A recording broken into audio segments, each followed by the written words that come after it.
afternoon for those on the East Coast. For those in the US, I'm sure some are from Israel, so good evening to you guys. We'll just wait for some of the attendees to join. I'm seeing the numbers coming in, so just give it a little bit.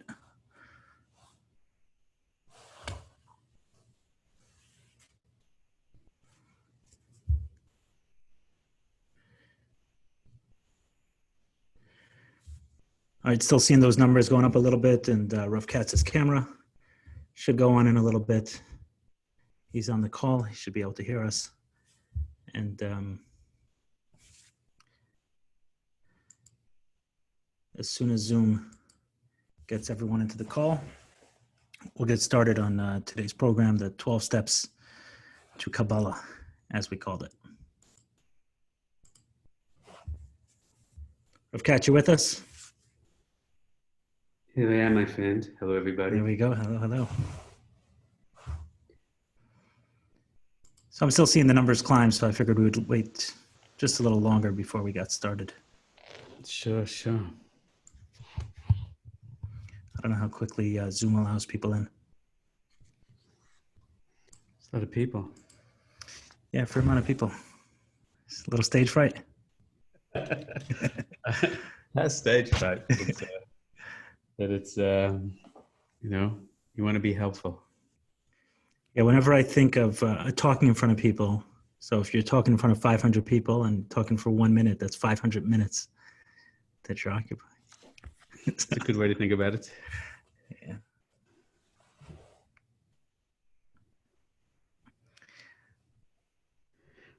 Wow. I opened up Rabbi Nachman, Likutei Eitzes. You ever learned this, Eli? I did not know. So we have to learn this together. So he basically said everything you need to know about addiction and everything in 3 lines. Right where I opened it up, I just looked down. It's a pretty amazing thing. What do you say? I don't really want to start here. Hello, everybody. I want to be able to see everyone in the box. If everybody's come in, say hi and where you are. There's our friend Yocheved. We need to give Yocheved a shout out. She was first in the room, not surprising. She's our shadchan tonight. There's everybody. Just in case you weren't nervous. Wow, there's a lot of people here. Hello, everybody. I'm not sure if we're allowed to read the names. It's supposed to be anonymous, Eli? What are the rules tonight? I don't think this one's definitely not anonymous. Okay, so there's a lot of people from around the world. Wow, Portugal, Chicago, Berlin, Tel Aviv, Johannesburg, India, Brooklyn. It's going way too fast. I can't read all those names. Alidei Bittel Agaiva through releasing Agaiva ego, a chachmal tikuno, zeuchen l'chaim v'riches yomim v'nimtaken adina b'zeuchen lamuna simcha gedola. When we release our ego, that's what he says. And then a chachma, the foundation gets fixed within us, and then we're open to true life, and then we knock out all the negative forces. Namtaken hadinan. The dinim are knocked out within us, and then we get tremendous faith and tremendous joy, and the hasagas to great revelations, and we get divine inspiration. What do you think? That's on subject, isn't it? That's what the 12 steps says about self. I was going to say selfishness, self-centeredness. That's the problem. That's the root of the so maybe Nachman just spiritual malady. Sum it up. We can go. That was Kabbalah and the 12 steps. We saved everybody a time. Look at that. All right. Fine. So I figured I'd give a little background on how we met, because I'm a strong believer in the steps. There's the second step starts come to believe, right? That we come to believe, and the expression "come to believe" is a curious expression. So come to believe almost means that the belief has to come from experience. It's not from reading in a book. It's not from someone else's experience. There's come to believe. So I've come to believe in the power of providence, divine providence, that things happen in a certain way for a reason. And I think that the people who choose to look at the world in that way find it, and the people who don't find it also. It just comes across random. So what happened is I've heard your name a number of times, Rav Katz, but I've never actually spent time on listening to a full share of yours. And a few weeks ago, it was before the quarantine, so it was, we need BQ. Right? That's right, before quarantine so it's maybe like a month before quarantine, because I know I was in Tennessee with my family on vacation, and on my wife's family's WhatsApp chat, someone put a SoundCloud of a share of yours, which was, why do the same bad things keep happening to me? Mm-hmm. And I listened to it. I think it was about an hour and a half share, an hour and a half class, and I listened to it, and I was very impressed. I was moved especially by you bringing in your own experience into it. I remember the story of going to daven at 1 a.m. and some guy showing up in the middle of the forest telling you, what are you doing in my place? Stole his place in the forest. You shouldn't steal a Yid's place in the forest. It's not a very nice thing to do. Right. Apparently, right. That's what he did. Apparently he owned the forest. How was I to know? Right. And then you connected it to your own personal sense of not belonging in different areas. And then once I heard that, the rest of the stuff was a lot easier to listen to. Right. Meaning it opened the path for the rest of this year, and it was very enlightening and very interesting. So I reached out to Yocheved Saidoff, who I know has a lot of respect for you and your work. And I mentioned that, wow, like that share was amazing. That share was amazing. He said, I'll put you guys in touch.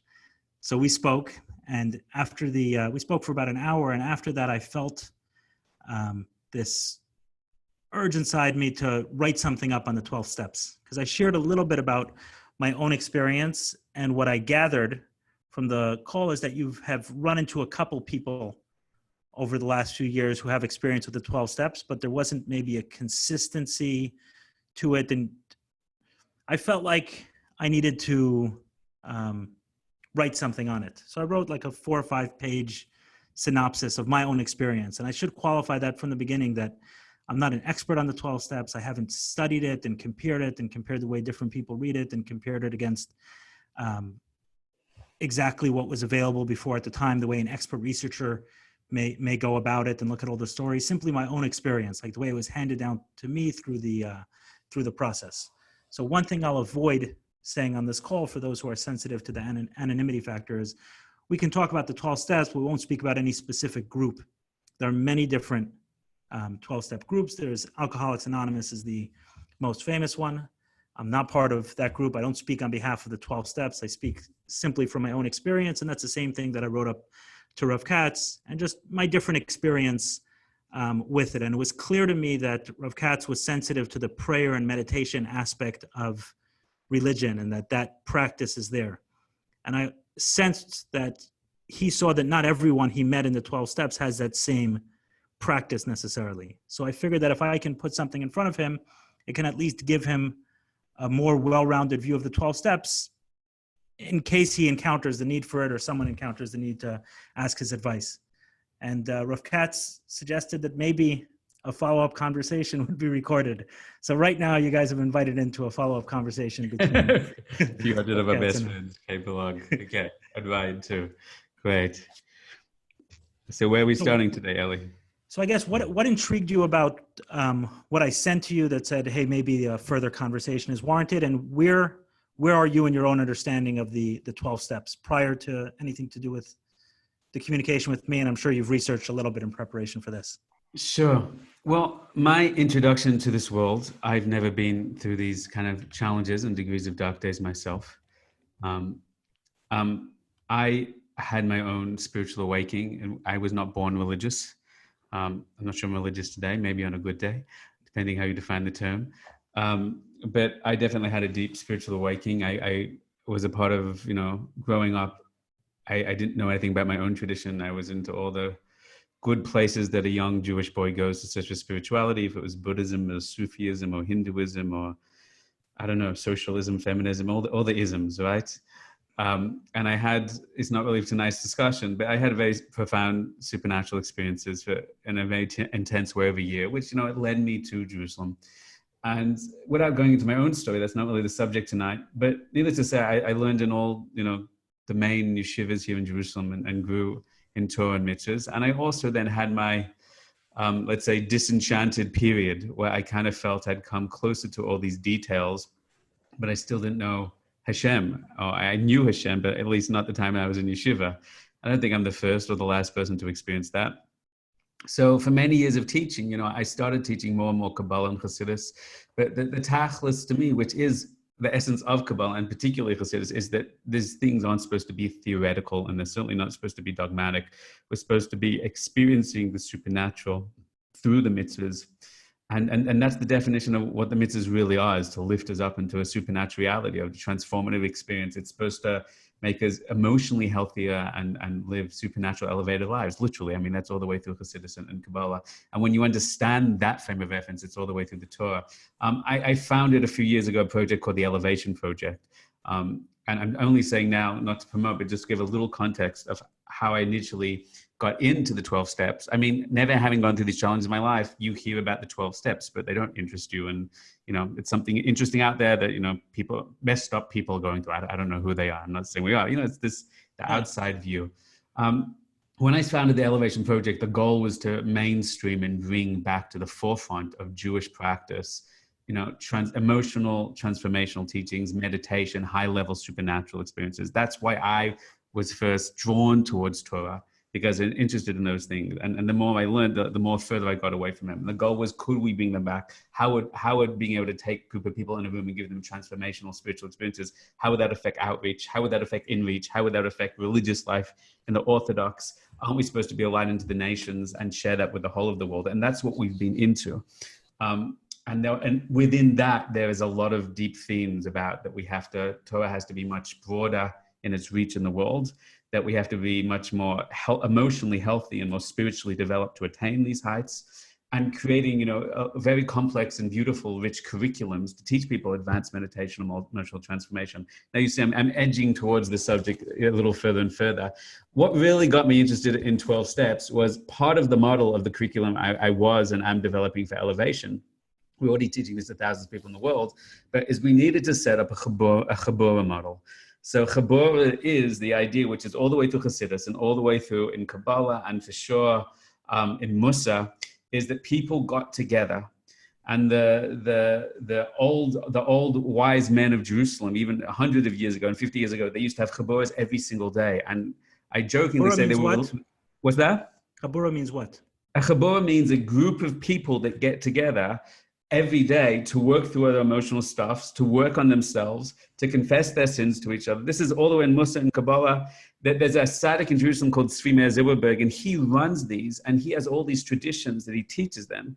So they would get together every single day, even that they know that the greatest rabbis in small groups, sometimes 4, 5, 6, they would share their challenges. They would all work on certain breakthroughs at a certain time. They would pray together. I was taught if a person goes in the mikveh every day, then you go in the mikveh and you pray for each other person when you're in the mikveh. They would confess to other their challenges. I even heard there's a story about a group of them that one of their daughters was getting married one time, but they were so committed to meeting every single day. And I'm bringing this up because I get that it's relevance. Is that even between the time when the chuppah ended and they all went to eat, they all had their daily meeting and were together, right?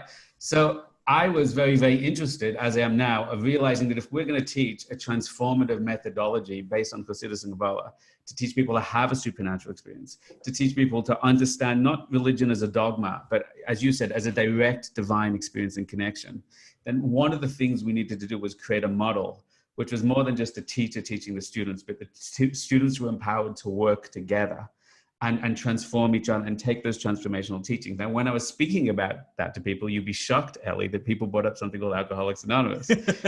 So that's when I started going, oh yeah, that's probably the most successful Chabura model in all of history. And there was fascinating things about it for me educationally, meaning there isn't management. So these people managed to do it themselves, right? They're not necessarily trained or spectacular leaders. That's not the charisma that's holding together. So that's when I started to look into what was going on here.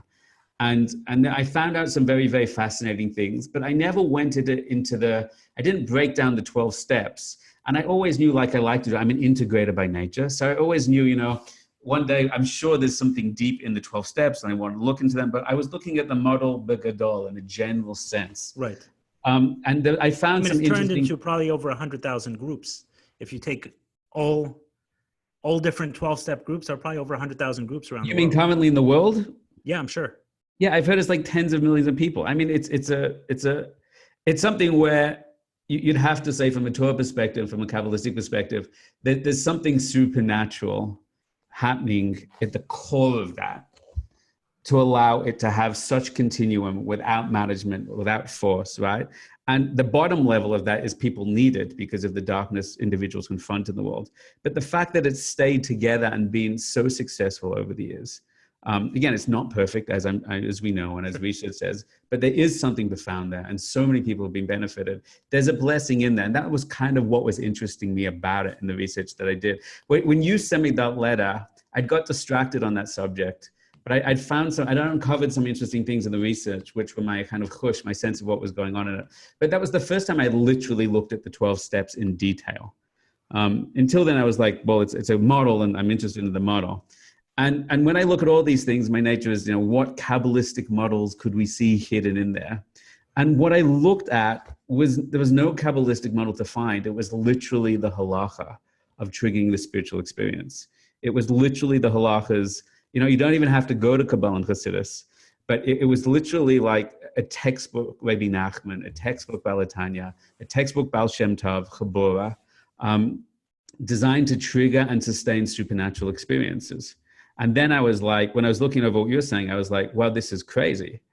And that's when I further did some research to say, where did they get this from? And that's when a lot of kind of lights went on. Interesting. One of the things you said, I don't want to segue too far into that, but it was interesting to me. You said that after you had a really spiritual experience in Israel, that the more you learned, the further away you got from that initial spiritual experience. Did I catch that correctly? I had the original spiritual experiences in different orders in different places, but yes, I would say that it's safe to say that the yeshiva experience for me ended up being the opposite of what I thought I came to Israel for. Do you have a sense for why that happens? Yeah. Do you want to go into that now? Maybe a little bit. I'm curious, just from my own experience, because I've felt that to some degree. That I grew up in it. I grew up in Crown Heights, in the thick of Kan Siva Hashem Sabracha, right in the middle of the massive amounts of light. And I left disenchanted and frustrated, and not a believer in God, and not a believer in spirituality, Judaism, religion, any of that. And really the 12 steps and recovery from addiction is what brought me back to it, and what's allowed me to reapproach Judaism and reapproach God in a new way. So I'm wondering, was that my own experience? It sounds like I think that's not your own experience. Number one, I think that. I think that it's exactly what the Baal Shem Tov first stood up preaching about. It's what Yisrael Salanta equally discussed. I think you brought up in the Hasidic community, as far as I know. I believe, I'm glad we're not saying this publicly and it's just you and me talking to each other, but I believe that if the Baal Shem Tov would see Hasidus today, he would say that's basically the complete opposite of what I started the movement to be.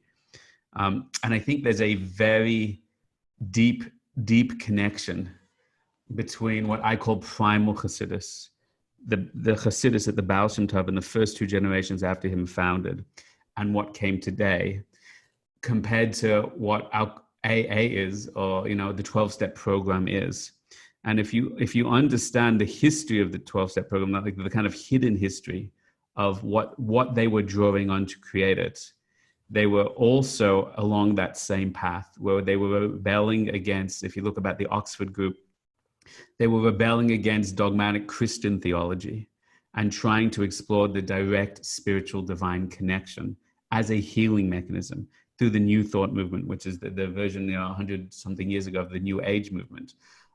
They quoted from the equivalent Lahavdil Elef Havdalah, Emanuel Swedenborgen, if that's his name, who was very much into, if you read some of his writings from early Christianity, as far as I know, in the 1600s, some of those things sound literally like Hasidus, with that calling.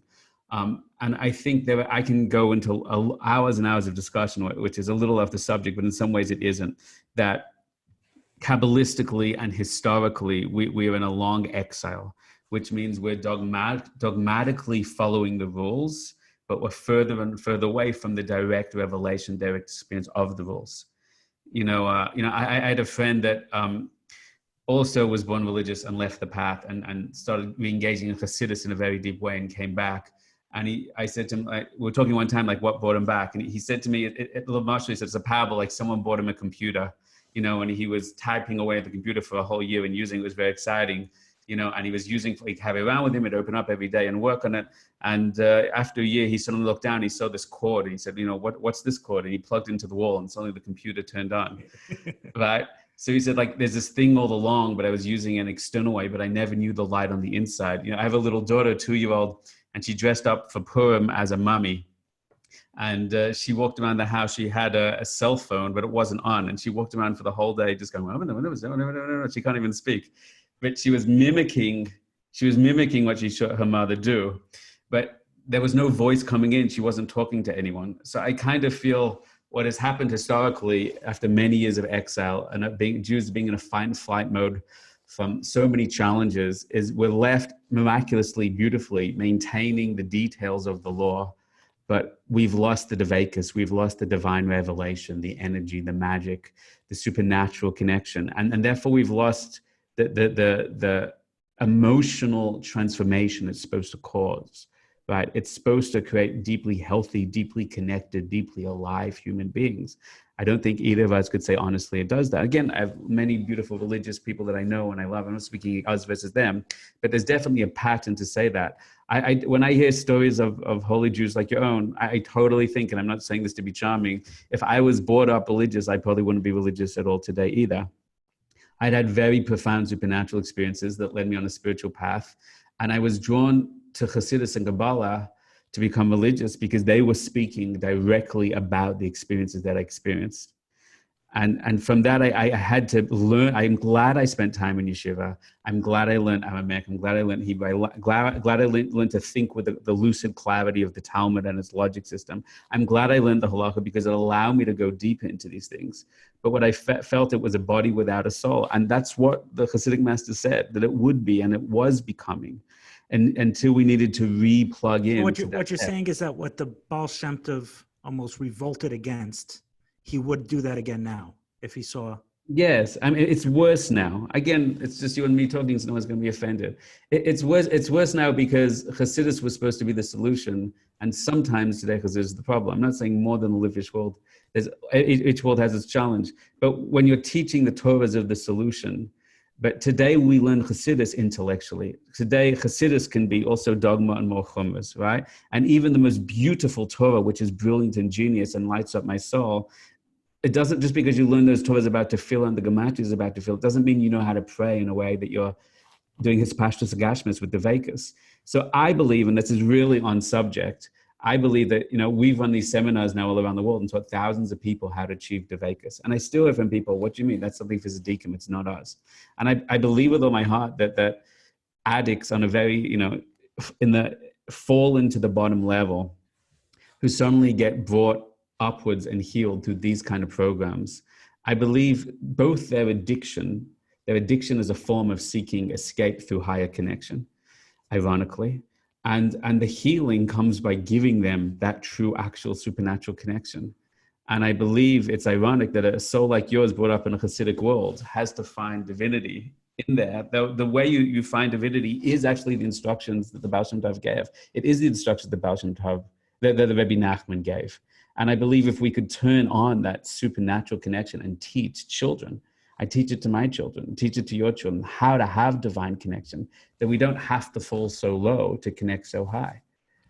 What struck me most about watching some of your classes, now that I've probably watched about 6 or 7 of them and each one about 2 hours long, the way you talk about like very esoteric concepts, right? The different levels of godliness and how it comes out and contracted, and it's like your head wants to explode from it. But then very quickly, you're speaking to someone one-on-one about their personal experience, their struggles as a parent, their struggles as with trauma, with health, and bringing it in a very practical way. Right? That's what I saw the most, like taking it all the way up and also very, very, very practical. The higher the teaching, the lower it must go. The higher the teaching, the highest light of Hashem is able to penetrate into the greatest darkness. You know, that's why it even says in Kabbalah Hasidus, you know, people in the darkness, what's called that, you know, the darkest forces are trapped. They need the highest teaching, the highest light to go in. So for me, that's part of the magic, is to understand the deepest ideas, to have the deepest experiences, and then help people in the darkest places with that. As far as I'm concerned, if the Torah doesn't go that low to help the souls in the darkest places, then I don't know if it's real Torah. I don't know if it's high as we think it is. Torah is supposed to be helpful. Kabbalah is supposed to be helpful. It's supposed to raise us up. It's supposed to transform us. And if not, I don't know what we're doing. When you learn the supernatural powers that Hazael, the Talmud says about someone that learns Torah, they're protected, they're spiritually healed, all these kind of things, we don't see that. And I think because we're not learning how to do it with a higher power, within us. That word higher power really unlocks a lot of things, even for religious Jews, because we're so used to thinking God and Hashem that we kind of end up thinking about it in a very external way. But a higher power is like something which, again, is a more experiential language, and it's something I need to let in. It's something I have different assumptions about it. And I think it opens up doorways for people, windows for people, and possibilities for people. So one thing that's coming up for me as you're talking is hearing, I don't know how long ago it was, but it was before I got into program and before I had even admitted to myself that I was an addict. See, I speak openly and publicly about a porn addiction and a sex addiction. And one of the nice things about that addiction versus others is you don't reek of alcohol.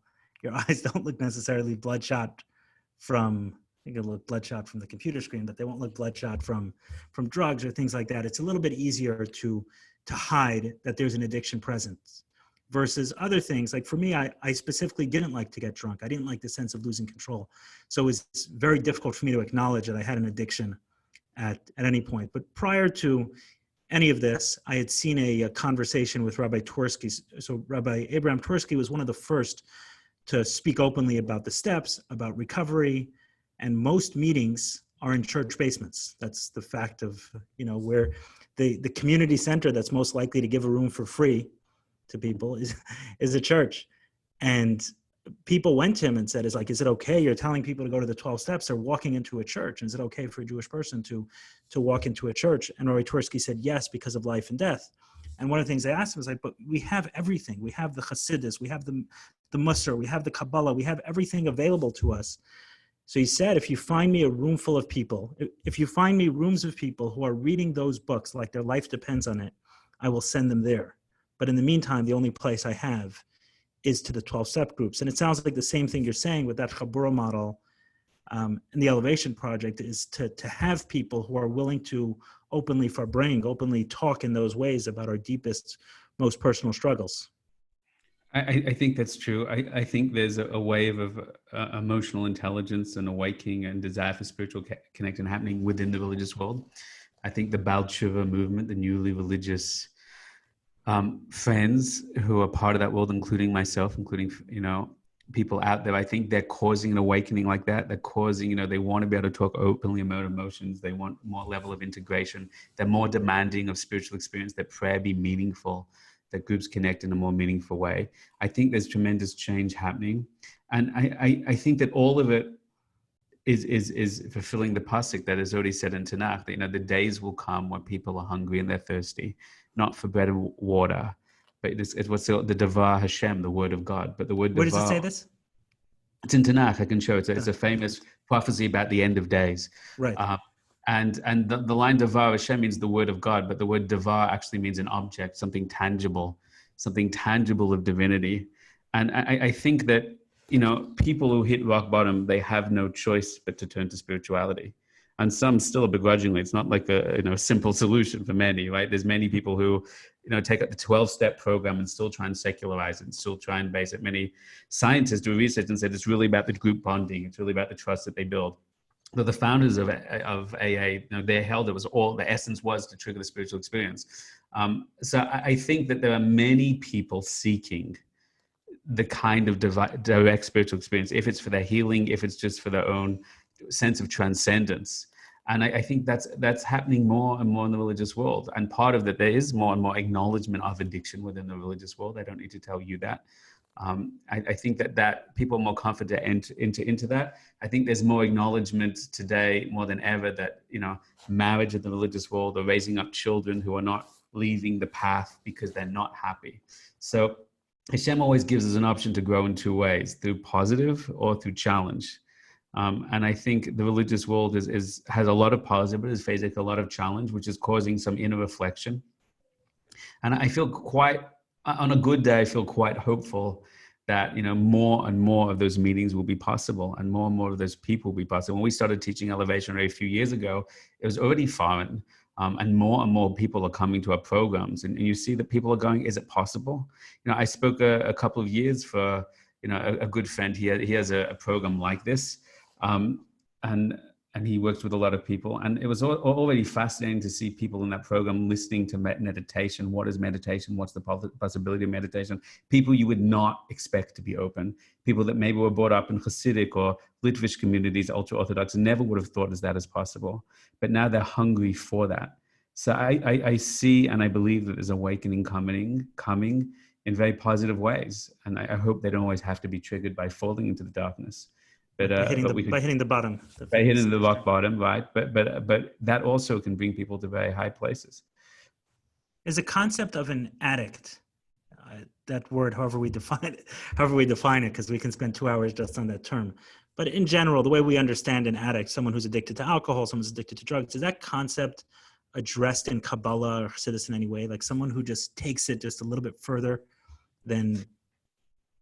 So there are examples that the Gemara brings, like a Ben Sora or Moira, of people that are particularly, let's say, have a destructive personality or destructive behavior and certain consequence to them. The word addict, the word addict itself comes, as far as I know, comes from the Latin word addictus. And addictus has this kind of duality where it kind of means, in one sense, devotion and dedication and sacrifice to something. But in the flip side, it's something which is more about, betraying and abandoning. So it's a kind of an idea of something that you're devoted to, which is, for lack of a better word, sabotaging your life. Mm-hmm. Now, in a Kabbalistic model, you see, I think there's a reason. There's something called clippers that we all have, and something called the clipper kasha, which is a very strong clipper, a very strong block. In the Kabbalistic model, I think it's extremely important that, I kind of think when I learn these Kabbalistic teachings and I see what people are dealing with in 12-step programs, and I have great respect for science, and I love the kind of mirror, as the Zohar talks about, the kind of bridge between science and Kabbalah. There's such revelation, such gifts there. But sometimes I see things in science which I think are particularly dangerous or damaging. Like, for example, calling addiction a disease. And I'm answering your question by saying this. I believe the Torah would say it's absolutely not true. And you should never call it as such. The new kind of, in the last kind of decades, the statement that people who have, certain genetic predisposition to addiction, I think that itself can create a kind of illusion, which is also highly destructive.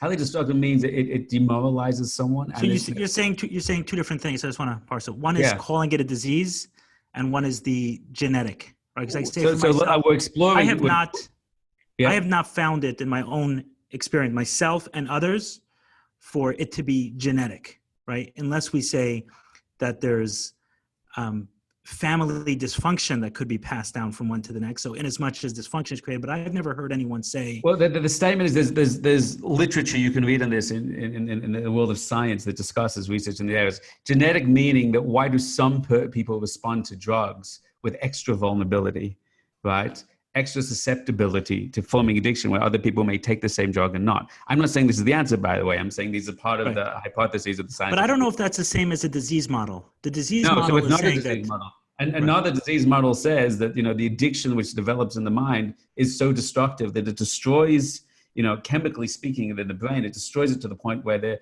recovery is not possible, so to speak. Now, all I'm adding is, what addiction is? What is the point of addiction, right? What is the point of addiction? We saw some people asking questions when they signed it up. And the person was saying, do I just have bad habits? Am I addicted? Where do I cross that line? So all of this is my way of setting up from, as I understand, and I'm not here speaking as an expert. I'm not an expert in this field. I'm certainly not expert in addiction or the 12-step. Well, we're just having a dialogue together. I wouldn't even say I'm an expert in Kabbalah, Hasidus, but we're talking out from my learning, your learning, we're sharing together all together. It's very, very simple. There are different stratas of human consciousness, okay?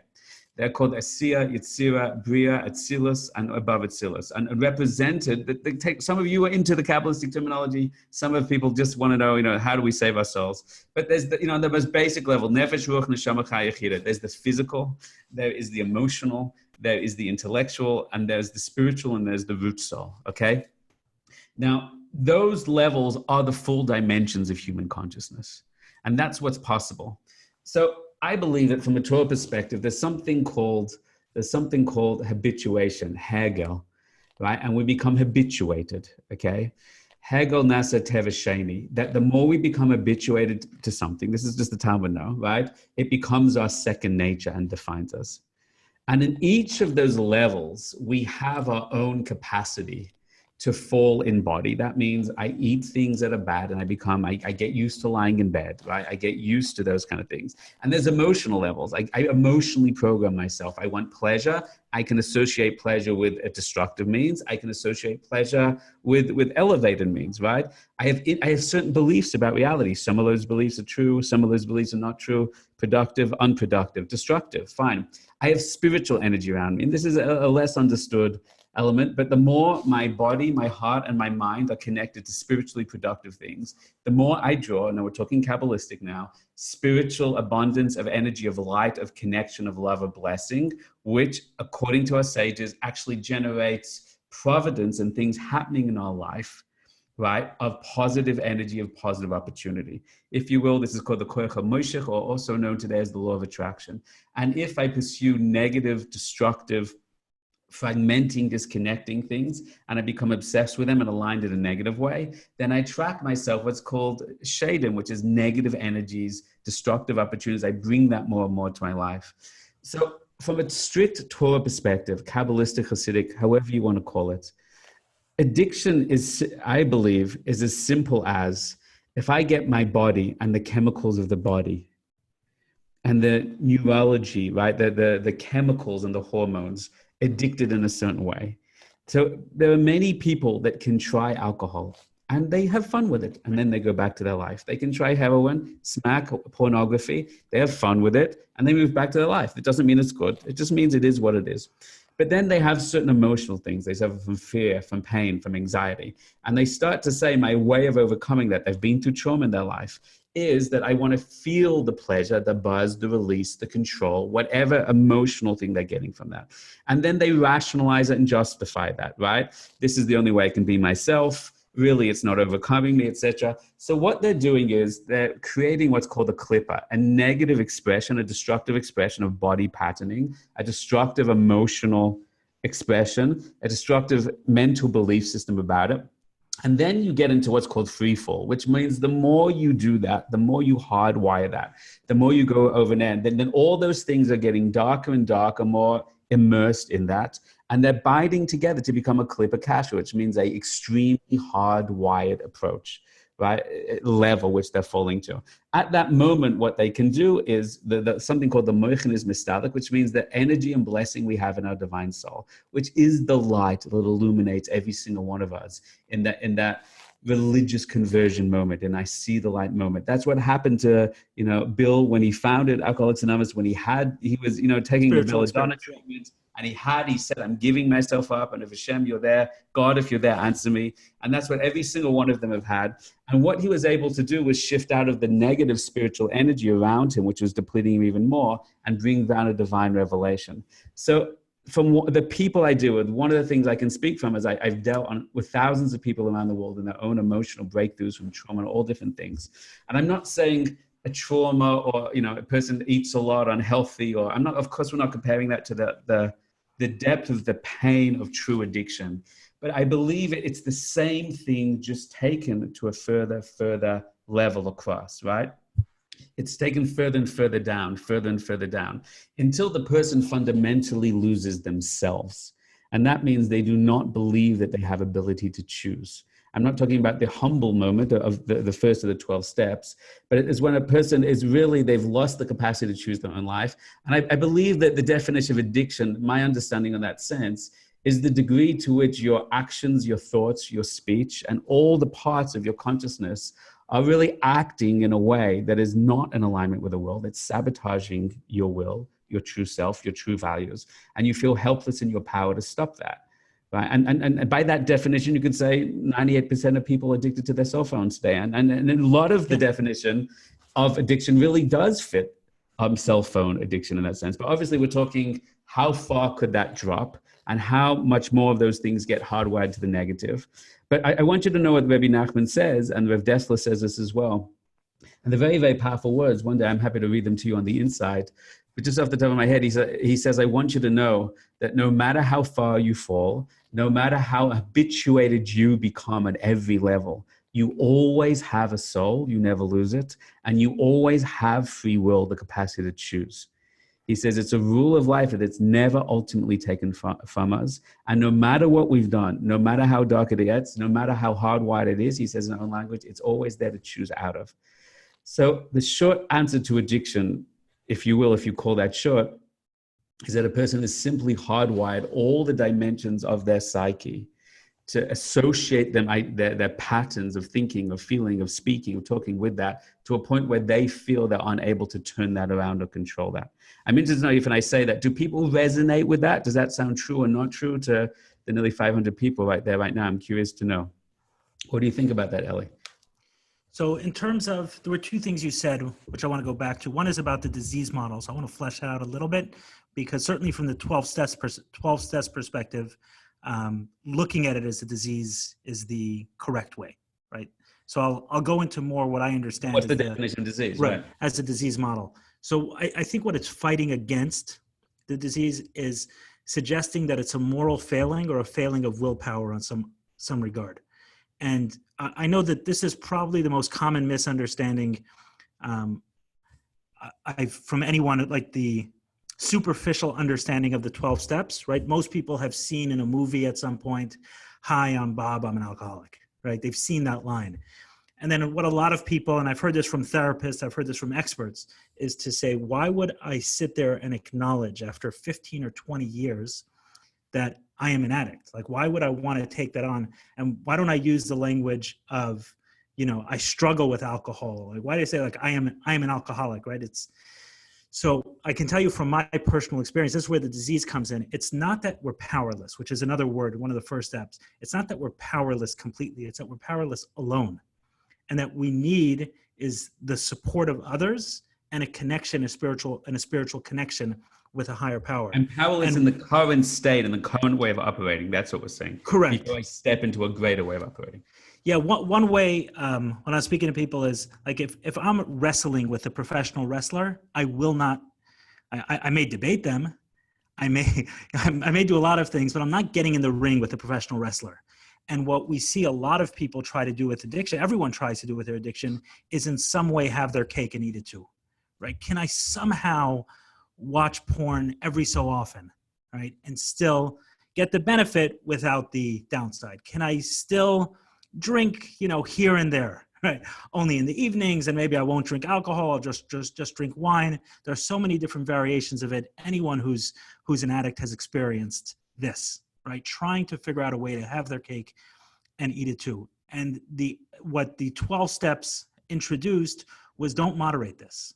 You are powerless over it. Don't get in the ring with the wrestler and try to say, maybe if I grab his foot from this angle, I'll be able to topple him over. Like, no. So it's not saying as an absolute statement. It's saying as the hashkafa, the angle that you need to understand to evolve to the next step of dealing with this.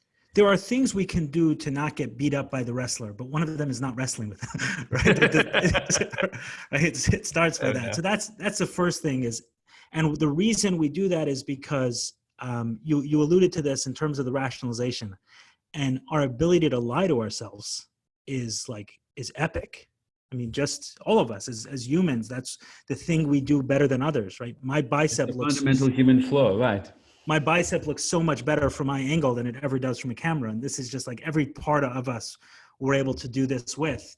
And to be able to bring ourselves back to that very original place we were, I tried. I can tell you where I stumbled pretty heavily is, so when I came into, I'd been in therapy for a while, and at some point, and a few times was introduced that maybe I have an addiction to pornography, and I'm using it to medicate, right? And I want to be clear, I'm not there may be a lot of people who have that message. I'm not anti-pornography. That's not my message. My message is that for those who struggle with it, to be honest about it, and that may be the first step to getting out of it, to be able to say, hey, I struggle with this, versus saying this is bad for anyone under all circumstances, right? The same way a recovering alcoholic is not saying all alcohol is bad under any and all circumstances.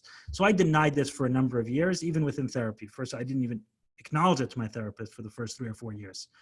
Eventually, I came to that realization that I am addicted to this. I need all the help I can get. And I reached out to people who had experience with that. And as I started uncovering what was beneath it, a 3-year period of being sexually abused on a regular basis, that secret buried inside me for 15 years, the pain of feeling different always, right? I never felt like I quite belonged in any group. This sense was one of the reasons I didn't want to get drunk. I was afraid of what I would say. Like I never wanted to show myself in any real way. And all of those things. So I say, okay, so now I'm sitting there for 3 or 4 years, really working through these things. So now if I've gotten to some of the source of the way the addiction developed, and I've healed some of those, and I've had some amazing experiences from it. I speak pretty often about this, and it's one of the things that have told me I feel like our experiences are more godly than anything else. So the reason I'm here speaking on this, and the reason I've been out there front and center, is because I'm one of the few people that I know who have had the experience of confronting the person who abused them. Wow. And to be able to kind of was that a part of the 12-step process? Was that you working through things? It was a combination of things. So it was therapy. Therapy was recommended to me for a while, but it wasn't until I was in the 12-step process for about 6 or 12 months that experience happened. And in the 12 steps, it talks a lot about taking personal responsibility and getting rid of resentments and seeing everything as godly. So I was trying to put all of my experiences in that light. Right? Was I abused? Was I chosen to be abused? Did this happen to me for a reason, specifically by this person, specifically in this way, and then to get this addiction and on and on and on, and to start looking in this way. And then eventually when I had that 3-hour meeting with him and I was able to right-size him in some way, and he was no longer this scary monster, I saw him as a pathetic person who had a lot of struggles and frankly has much worse memories than I have right now. Right. And once I was able to do that, I said, wow, like I feel like this is healed in some way. I have to share this. But to go back to where I was, like the train I was on, is the lie I told myself was, now that I've healed some of these things, maybe I can go back to it in some way. Maybe I can reintroduce pornography in some healthy way, maybe even in the context of relationships. Then the game began again, really. Right. And that's like, this denial is always chasing us in some way, always chasing us to come back. And being that it's the first step. It's always the first step. It's the foundation of all of us, is that I can be back there tomorrow. Am I powerless today? Like, yes, I'm powerless, but I also haven't felt an urge for some time to view pornography. But at the same point in time, I know that the ditch is just as far from me as it always was. And that's why every meeting starts off with, I am an addict, right? That's who I am. And it's the first step, is reminding us of our powerlessness, reminding us of the disease that we have. Yes, we've been able, I think a good analogy is diabetes. Yes, we're okay with the insulin and monitoring it. We're okay. We're just like anyone else.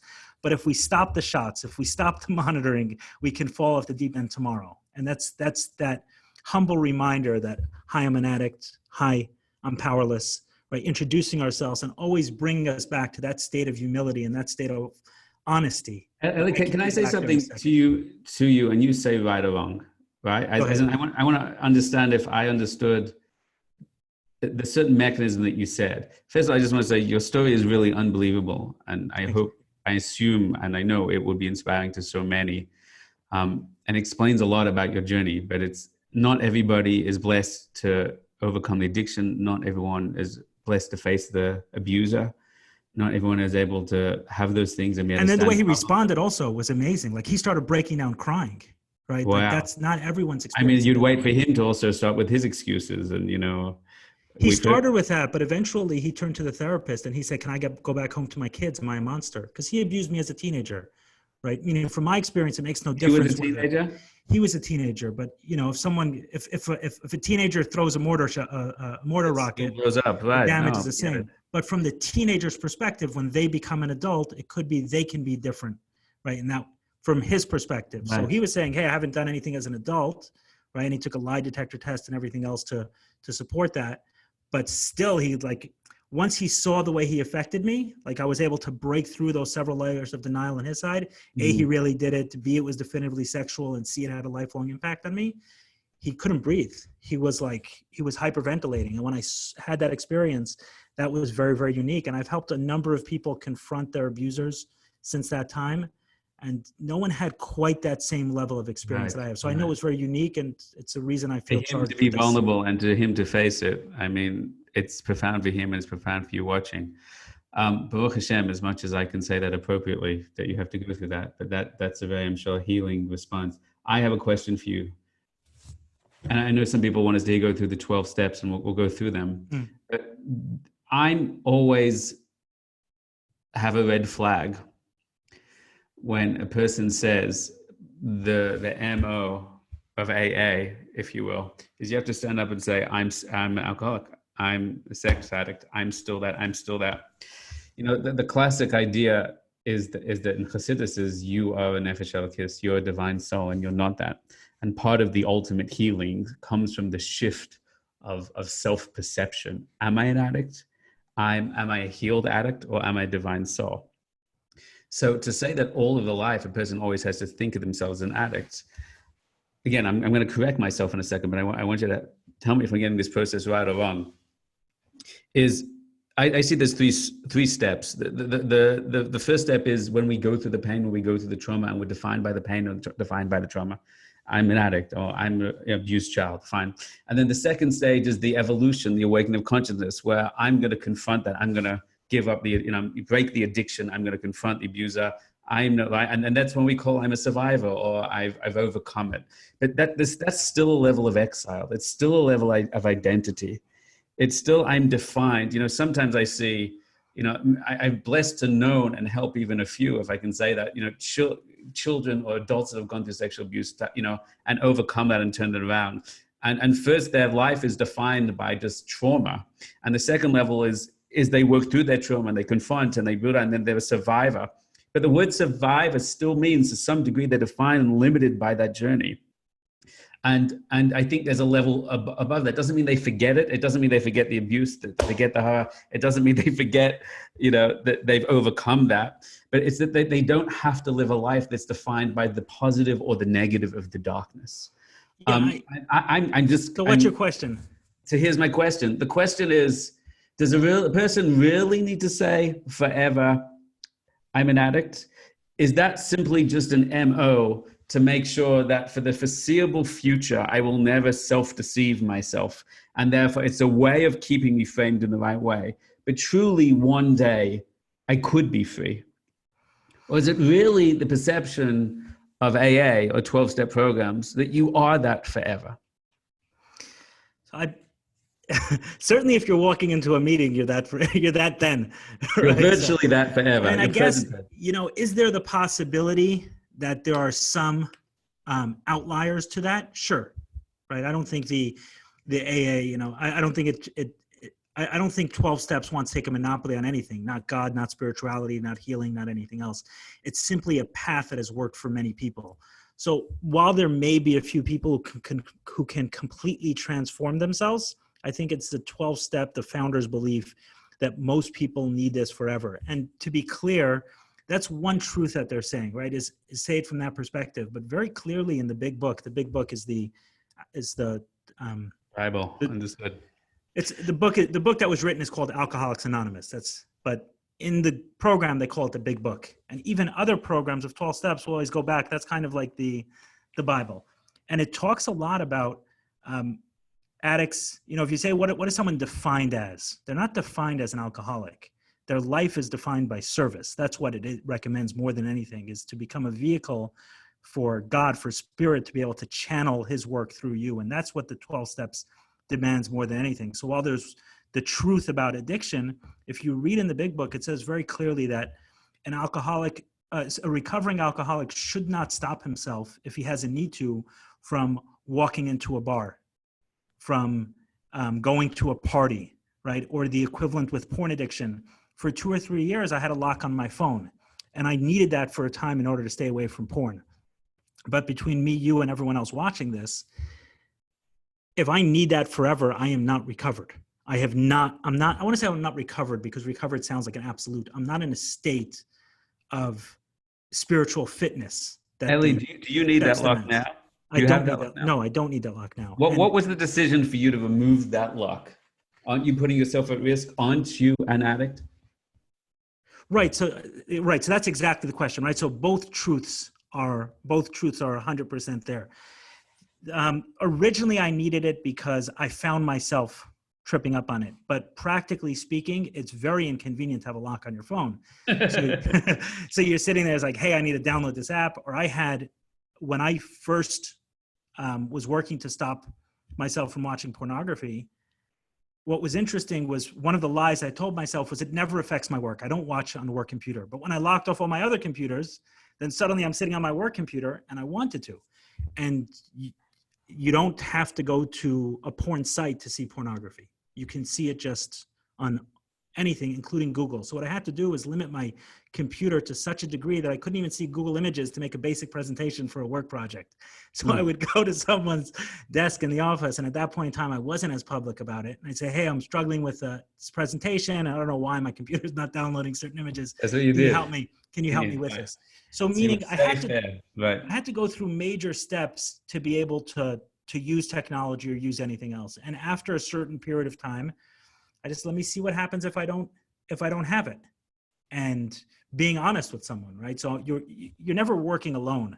What I heard from Rabbi Shais Taub, who wrote a great book on addiction, he says the ism that you spoke about earlier, the ism is I sponsor myself. Any ism, right, is like I'm my own boss. I know. And one of the things that the humility of the program that it teaches is check your check your stuff with someone else. Everyone needs someone to check themselves with. So I'm not making the decision. Right? Well, I'm just like, hey, it's been a while since I went there. You haven't got any notifications. There are some programs which will give you a notification if you try to break through, and it gives a notification to someone else. Like, would it be okay if I remove this from, what do you think? I'm just like, yeah, give it a shot and see how it works. And if you end up going back there, yeah, if I slip today, there'll be a lock on it tomorrow. There's no question about it. And I think it's sitting there with that understanding versus I'm some sort of addict. I'm less than my wife. A lot of the pride that I have of being able to talk something like this. I have a wife and 2 kids and one on the way, God willing. And my wife, it's in many ways a bigger effort for me to stand on the TED stage and talk about porn addiction and things like that. But she's the one who do a TED talk about that from her perspective. She's the one who gave me my pride, where what she told, she's like, I trust my husband more than most wives, probably more than most wives trust theirs, because of the work he's doing and because of the fact that he has real with it. So it's right. So it's not coming from the standpoint of, I know. Let me give you actually a very practical example. I should have said this at the beginning and would sum it up. I don't get drunk under any circumstances. Because? I have a limit of two drinks. And what I tell people is if I go beyond that, I think I'm single. That's the only way I have explaining it. So it's understanding with that humility that I'm still very much an addict. And it's happened to me, and my relapses with pornography and with sex addiction happened almost always as a result of being drunk and allowing myself just to get a little bit loose. So understanding that I don't have that luxury, the same way a diabetic does not have the luxury. I'd be interested from a Kabbalah perspective if this exists, or maybe there's a level where this wouldn't exist ever, but I can't get to the place of being tipsy because of that understanding. But I walk with my head high. I don't because of the understanding in one line that? Because of the understanding that if I'm uninhibited, the way alcohol sets most people free, I will go back there. Is that an understanding, or is that your tradition? Meaning, I know that that's where I got to. No, this is not everyone's. This is not everyone's. When I say tradition, I mean from your experience, that's where you get to. Yes, I'm not saying this is blanket So statement. my next statement is, from a basic Torah perspective, is that hardwired into you? Is that genetic predisposition? Or is that just because how we're programmed and you don't have the ability to change that? You couldn't work through that. There are many people that are born, for example, where we come from, non-religious, and we party, we hang out, and you train yourself, you open yourself up. I've worked with, hundreds of people one-on-one personally. They come with certain beliefs and certain habits. And all of Hasidus is about this core mechanism of when you open up into the vagus, when you open up to high connection, then in that place and in that state, you are able to bring up your assumptions, your beliefs, your habits, and you're able to release them in the light. I'm not ruling it out, and I don't think the 12 steps would rule that out. Right. I think that if you're talking as a blanket statement and you're going to cover more people, you're going to cover more people with that protection of always remind yourself where you came from and the lies you've told yourself. So as a way to stay humble and be honest, but that's not to detract. That's exactly the point. You said it right there. It's a way to stay humble and be honest. It's a way to keep yourself checked. It's a way to be real, to check yourself before you wreck yourself, right? But Right. is it an absolute statement, right? Is an absolute statement true? I can't believe it's true. I don't know whether they felt it's true. And I believe that absolutely all the way home change is possible. No, there's very little dogma in the 12 steps, and there isn't much room for it. It allows for so much flexibility, and there's so much of it that it's like if someone's practicing it and it's not working, and maybe there's something, it's not working with one sponsor, find someone whose tradition is slightly different, and there's different explanations. There isn't this rigid, like, that it got into the nitty gritty of every single thing. The prayers aren't specific. It recommends, one of the lines in there is, take, in the big book, is don't be afraid to take from religious people. Not a direct quote, but there's a lot of good that comes from religion. And if you're part of it, by all means, right? There isn't this dogma. So when people are projecting dogma onto the 12 steps, it's very similar to what you said about the Baal Shem Tov, right? He came to revolt against dogma, right? Not for then you to take his teachings and make them dogmatic. Turn it back into. Right. So no, that's certainly not. And there's flexibility. I've heard people describe themselves in a different way. I'm a recovered alcoholic. I'm a recovering alcoholic. I'm just an alcoholic. There's different, I struggle with alcohol addiction. You're not thrown out of the rooms if someone says, I struggle with alcohol addiction versus the standard, I am an alcoholic. 100%. I totally get it. Would it be worth it to go through the 12 steps a little bit? I'd love to ask you some. Let's do it. Questions around it. So the first one I think we've touched on. I think the first three are the same. I'm not meaning the first three, the very key category. And then after that, the next 4 or 5 appear to me to be a second category. And then the last 2 or 3 are also a third category. Like that's how I break it down from a Torah perspective. But let's read them out. You want people here know it? You want to bring them on the screen? You'll remind me and we'll talk through them together. I don't know that I have a way to bring it up on the screen. But yeah, I think the first 3 are certainly foundational belief steps, right? Steps like being honest and not an actual practice that someone is doing something, but more is getting themselves prepared. Steps 4 through 9 are action steps, and 10, 11, and 12 are maintenance steps. So I think that's the way they're. Let me read this right now because you know them better than me. You can run through them. I can do the same with the Sphira if you want to play that game.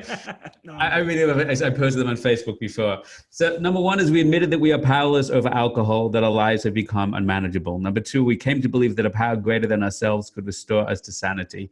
Number 3, made a decision to turn our will over and our lives over to the care of God as we understood him. Okay, let's take out the word as we understood him, meaning that is a very emotionally intelligent and sensitive way to open this up to lots of people, okay? But at the end of the day, the assumption here is there's a divine will, a higher being, a higher consciousness, fine. And this is what's called... Why did you want to take out that word? Because one of the first, I wrote down a few questions that I wanted to ask you. And I said, what do you make of the concept of choosing your own definition of God, a God of your understanding? And you kind of suggested, you alluded to it by taking out those words, as we understood him. I'm taking that out because what interests me is, what are physics? Physics is not a study of things called quarks, right? It's trying to understand what is objectively there and what are the properties that objective thing has. And when you're an educator, you're constantly separating between the language people are using and their subjective experience and the objective thing that they're trying to define. Okay, so if you take 10 million people, apparently that's what, the 12-step program work with. And I don't know what the numbers are. It's 50% have had incredible breakthroughs, or what percentage have a supernatural experience. There's a lot of Christians, a lot of Jews, there's a lot of Muslims, there's a lot of Buddhists, there's a lot of whoever you want, okay? So they're all describing Jesus came to me, Buddha came to me, not Buddha would come to me, but yes, people would describe that, right? Whatever what it was. And at the end of the day, I don't believe that all these manifest things are coming. I believe that there's one thing that's coming that people may experience through different filters and different sensitivities. There are other powers in the world and there are the forces, but from many of my own experience, I can tell you many, many stories, especially dealing with Christians and helping them. I believe that when they turn to Jesus, and I'm not here to be controversial or whatever, obviously I'm Jewish, so I don't believe in Jesus. Well, Jesus actually is, according to Kabbalah, a certain negative energy, a certain nature, whatever. But I believe when a person in rock bottom, when a person with a sincere heart turns because in their childhood, they were told that God and Jesus are one or somehow connected, then they say, I don't want to say this as a rabbi, right? But they say, Jesus, help me, right?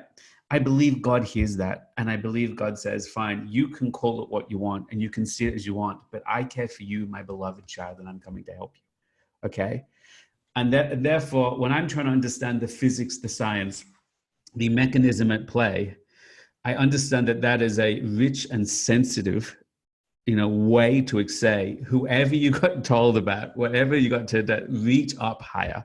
And I do believe, while I can argue against what I'm going to say from a Kabbalistic perspective, I do believe that the God, the source, the one unified consciousness comes and helps you and loves you at that moment. By the way, it's well known that the founders were actually highly invested in Christianity and certain sects within Christianity, and that they covered over. They didn't want that to become known. His wife, Bill's wife, when she was on her deathbed, was asked about how much of the 12-step program was based on Emmanuel. What I mentioned before. This particular group of sect of Christianity, which is very mystical and experiential. And she said it wasn't. It was based on all open things, and it wasn't based on one thing. And then she added, as a very funny line, and even if it was based on him, I wouldn't want to say because I want everyone to understand a general sense.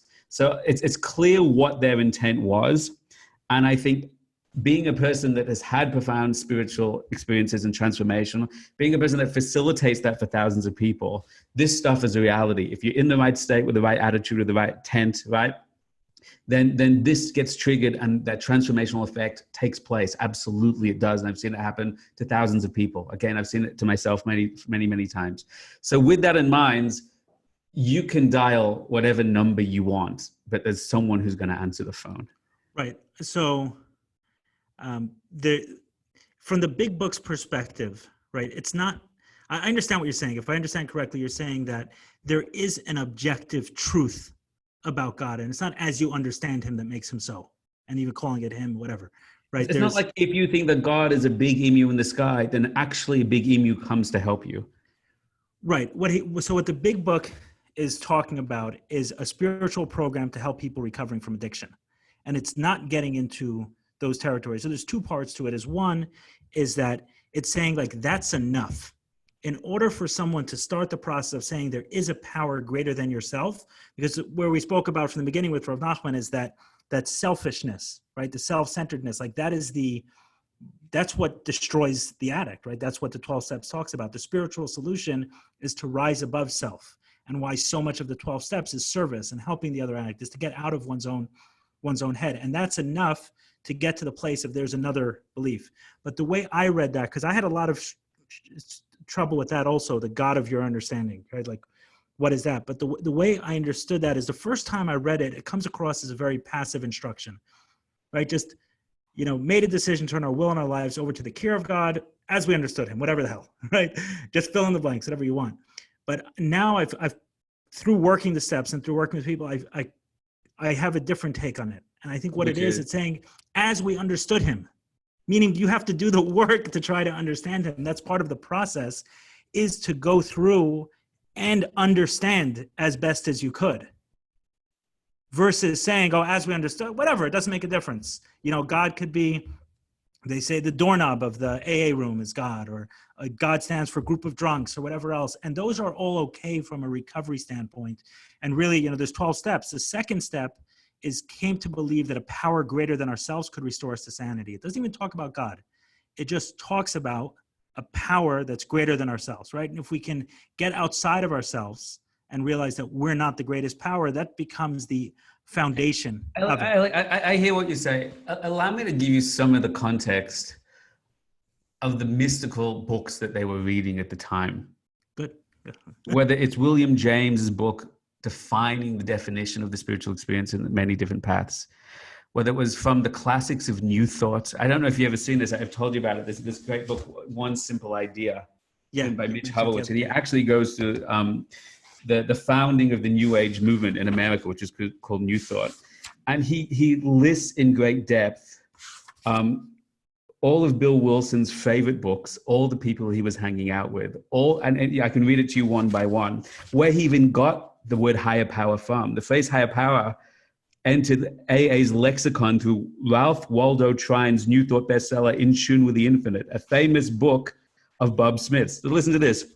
Trine repeatedly used the term with particular reference to alcohol. This is a quote from the book that Bill Wilson said was one of his favorite books. Quote, in the degree that we come into realization of the higher powers of the mind and spirit, mind and soul, there also falls away the desire for the heavier, grosser, less valuable kinds of food and drink, such as the flesh of animals and alcoholic drinks, right? So he was calling on these books, which were the New Age language of the time, which was trying to say, you know, God is a dogmatic word. Let's call it higher power, higher parole, higher destiny. That's number one. Jung, as we know, you know, that part of the Oxford School, he met different people, and Jung himself was the one that triggered this idea that someone came to Jung and couldn't get healed even through Jung. And Jung said, often I have hardly ever seen alcoholics recover. Unless they had a profound spiritual through a super experience with the divine, etc. There was a countless amount of things that they were actually reading at the time. There's a whole list of all the things that they were into. The core of it is, my understanding, I'm not saying this in a superficial way, the essence of Kabbalah, the essence of Hasidus, is that you have a divine soul. There's an infinite light. There's an infinite creator. There's an infinite light around you.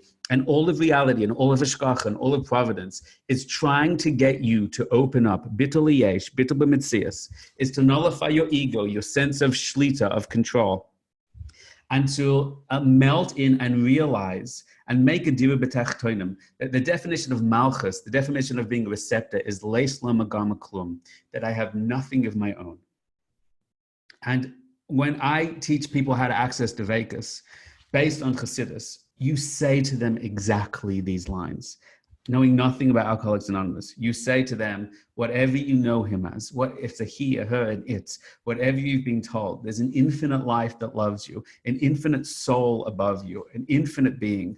And if you can just choose to stop your mind and stop your ego and fall back, right? And be open to what is ever there and say, I want to be open. The Rebbe Rashab says, the fifth of the Chabad Tzaddikim, he says that even when we do this inner work, if we do it in the name of divine, if we do it, I want to connect to Hashem, that it actually empowers the work and the opening even more. When you tell people to do that, 100 people in the room, 1,000 people in the room, they suddenly open divine up to higher experiences.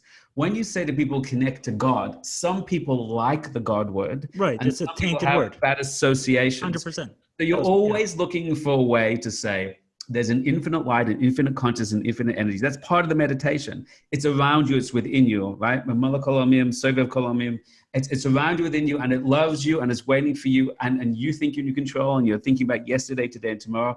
When you speak like that in that language, people fall back into the very experience that their whole friends that started it had to have that breakthrough moment.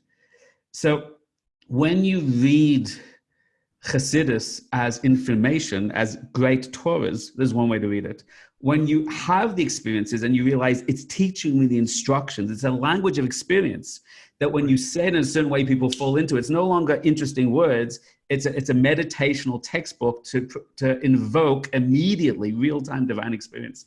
When you read the 12 steps in that language, rather than it's a philosophical thing of the God that you can understand, it means however you've understood him, because we started with the Christian thing. So I'm not here to tell you Jewish thing, you should get into Jesus. I don't want you Jews telling us not to. However you think it is, there's something greater, extraordinary, a light above, a higher power. Can you open to that? And I believe when you speak to people in that way, boom, the opening happens. So I'm shifting it out of what you said, I think is a beautiful understanding, but I would, being who I am in my journey, unravel it into, I always say you only know Pshat and Chassidus when that Pshat takes you to Dvekas. And if not, it's just an interesting interpretation. So it sounds like what you're saying is the essential things that exist in the 12 steps, for the most part, although certain practices may differ a little bit, in general, are founded or exist within Kabbalah and within Chassidus. And maybe a distinction that the 12 steps, not a distinction, but something that the 12 steps brings is it's actually in action. Right, meaning a practice of how to get a group. Of when you are in rock bottom, you don't want to hear philosophy. No, you need action. You need specific action. That's it. That means, that's right. I feel that all the time. When a person comes to you, my marriage is falling apart. You don't want to break down one of the Kabbalistic models of masculine and feminine. You need to blow me out of my body. Let me escape this trauma and pain right now. I need to be opened up to supernatural because I've tried everything and nothing works. And I've tried 1,000 times to get myself through and I can't handle it one more day. Do you have something that helps, or do you not have something that helps? And I believe the something that helps was what the Baal Shem Tov wanted to redeliver. Let me play a game. Let me run through the 12 steps in literally 30 seconds and just show you how I frame them. You ready? Go ahead. Okay. The first is we admit we are powerless. That is called bittul yesh. That's called enough. I just read you straight. Al yedei bittul hagaiva. That's what Rabbi Nachman says straight up, right? When you and the less that you are, the more of a clear vessel you are open to divine influx, right? Emanuel Swedenborg, that was his whole line, that you cleanse out your vessel and you're open to divine influx. That's classic Baal Shem Tov. And that's what they taught. That they was the Rebbe of the family of his wife. Fine. So first, I am nothing, right? And there's nothing I can do. So bittul yesh. The second is, I believe that there's a power greater than ourselves that has the power to turn this around. I am nothing. Hashem is there. Classic line, okay? And then made a decision to turn our will and lives over to the care of God, however understand him. Whatever you think it is, you think it was Yoshka, you think it was this or that, fine. The light is there. Your higher soul, your higher wisdom, your higher truth. It's more than you can rationally understand. If you don't understand the Bible, it doesn't matter. There is something that we've experienced, that we've blown out of our bodies and kissed it. You may know it. You may have had psilocybin. You may have had LSD. You may have had ayahuasca. You may have been in that Buddhist meditation retreat. This is what I say to people all the time. I want you to close your eyes and you know there's something greater. You've had that higher sense of self, that inner guidance, whatever you call it, there's something greater. By tuning into what the greatest epic sense of what you know is, you are opening yourself up psychically to that opportunity. And when you lock in on that and you say, I am now willing, this is the script that I literally say when I teach meditation. Go ahead. And I right? Exactly what you said. It's exactly what you said. There's something greater than your higher soul. I want you to count back from 5 to 1. I want you to let go and I want you to release into whatever it is and it's there. And that itself opens up the revelation, right? Now, once I want you to know that according to Kabbalah and according to Chassidus and the Baal Shem Tov and Rabbi Nachman and 1,000 other sources, the way of self-transformation is the following thing.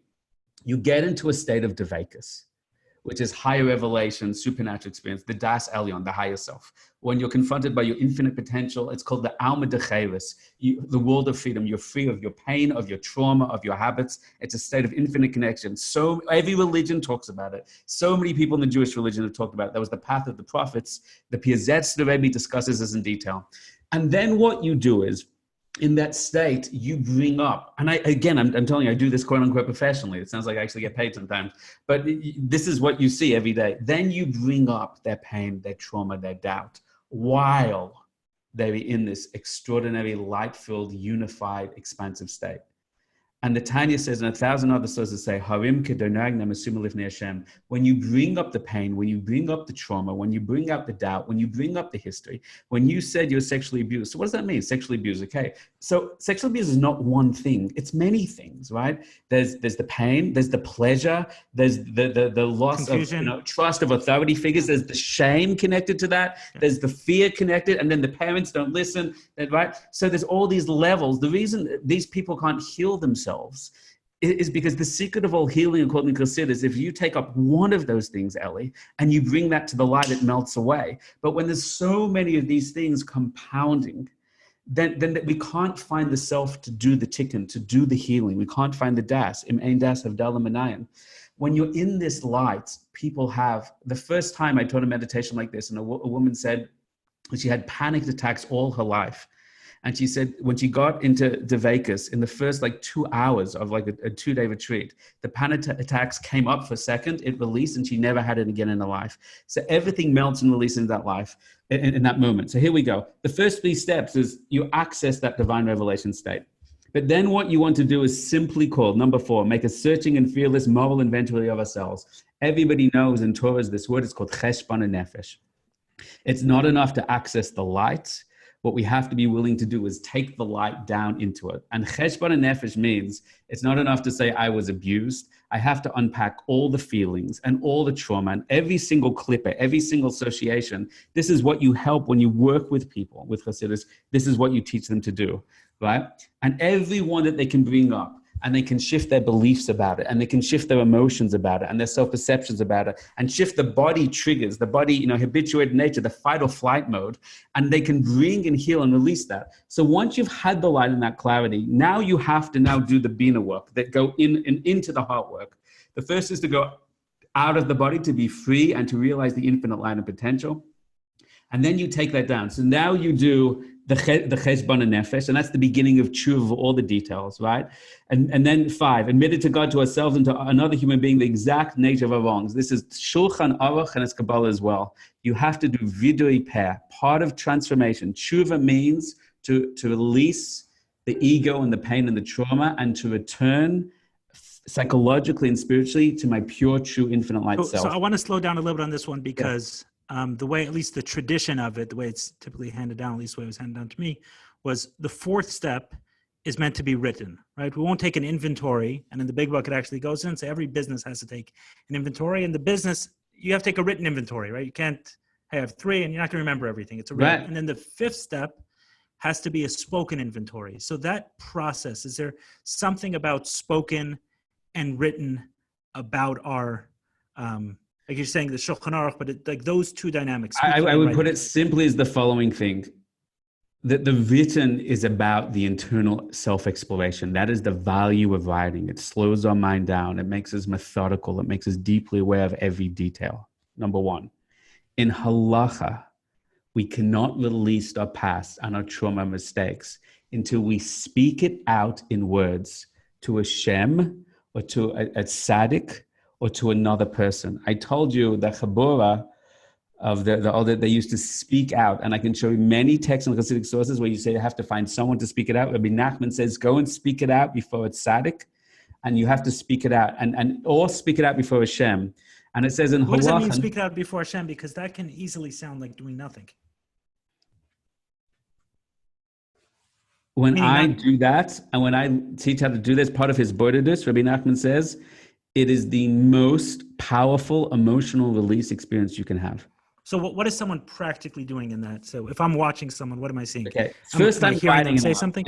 First I'm writing it out because it means I want to really understand it. I want to know, am I dealing with, I was raped. So I was raped, but what was in that? And what are the things, and what are the relationships that blew apart? And what are the resentments that I carry? So I really want to unpack that because I have to know I don't want you to reduce it. It's a shopping list of all that I have to release, of all that I have to overcome. So much of addiction, so much that people fall into addiction is not because one thing they've gone through, but it's the compound effect of so many levels that they can't begin to unpack themselves. That's why they flee to drugs, they flee to something else, because it's such an overwhelming sense of everything.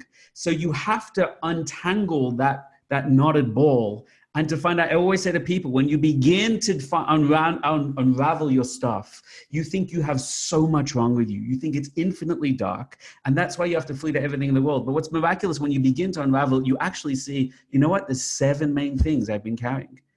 There's 7 main things. There's 6 main things. There's 9 main things. And suddenly it becomes, you know what? I could unravel each one. I could find the people to speak to. I could own that. I could move on. And that's where it becomes tangible. Now, the answer to your question is, Rabbi Nachman talks about in his Bodhidus, when you teach a person to get into a deeper state of consciousness called Dvakas, and to begin to say, I carried that fear and I felt I was nothing. And I felt, because I went through, that I must be a victim. And I actually took, even though, the guy was such an idiot and such a Rasha, I said, I must be responsible. Maybe there's something I did wrong. But I am not responsible, Hashem. This is from you. And there's a gift in, there's something I'm supposed to learn. And I have infinite courage and infinite strength. And I'm sorry for ever thinking that. I'm sorry, God forbid, that if I did something like that, I'm sorry I went after my desire. That is not who I am. The speech itself is speaking it out of you. Because this is the core of all of Hasidus. So when someone is admitting it to Hashem, what you're saying, it's actually an audible speech. Yes, actually halakhically has to be out loud. Eli, let me just speak it out in the most basic psychological way.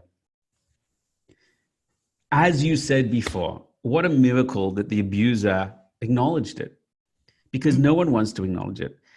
How does it feel to say for the first time, my name's Eli and I'm a porn addict? How did it feel to say that for the first time? Yeah. It was extremely difficult the first time. Now it just is. I want to rewind for a second. It was difficult. Was it meaningful? Was it powerful? Yeah, it was all of those. Yeah, it was massively powerful. Why? Did you just say words?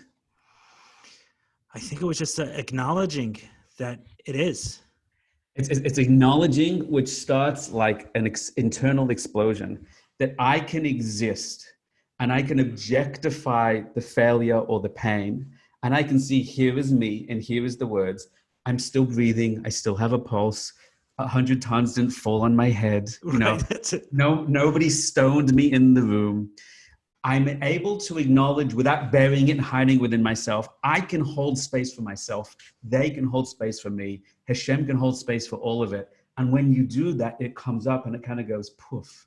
And it loses its power, doesn't it? It loses its choke over you. And you say it again and say it again.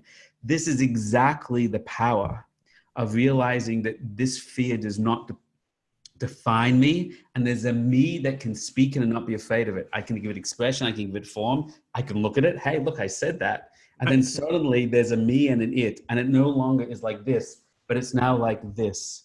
You see the difference there? And that is part of the uncoupling of sin from ourselves, of darkness from ourselves. Speech is very, very powerful, objectifying something and taking it out of ourselves so it no longer defines us. And there's Kabbalistic things I can talk about this, but there's many times when I'm working with someone and they got trauma, got pain, or have done bad things, I put them in a state of devakus. I say, find what it is. And they say, it's guilt. And I say, just repeat the word guilt. I can show you this in a Kabbalistic text. And they say guilt, hate, guilt. And then suddenly after a minute, it has no negativity over that, no control over them. And they say, I messed up. I did such a dark thing. And suddenly after 10 years, when they're saying, I can't say that. Suddenly it's just words. And the inner effect is it releases and dissipates from within. And right, that feels most true for me. Energetic release of vidui peh, of expressing it through mouth. What that feels most true for me was actually about the abuse, because that was a secret that I kept for longer, like 15 years. I didn't say it to anybody.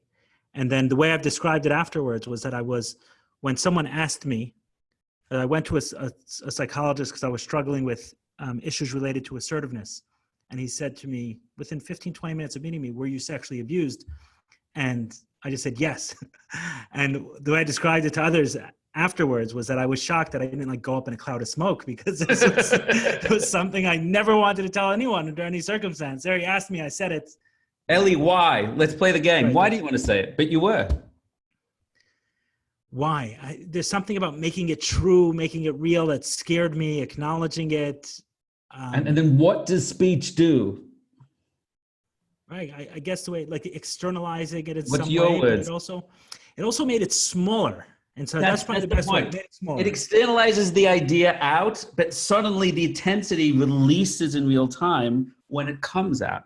Like your TED extraordinary video is being seen by how many millions of people? 1.5 million, whatever that is. Imagine when the doctor said you were sexually abused, imagine suddenly there's 1 million people in front of you. Would you have said yes? Right. So how much diffusion, release? How many times do you have to speak it out till you can have the courage to stand in that stage? So what is that stuff? So according to Kabbalah and Chassidus and Halacha, Shulchan Aruch, all that fear and all that doubt that we carry within us can be released through expression. That's a very deep secret, to get something off your chest.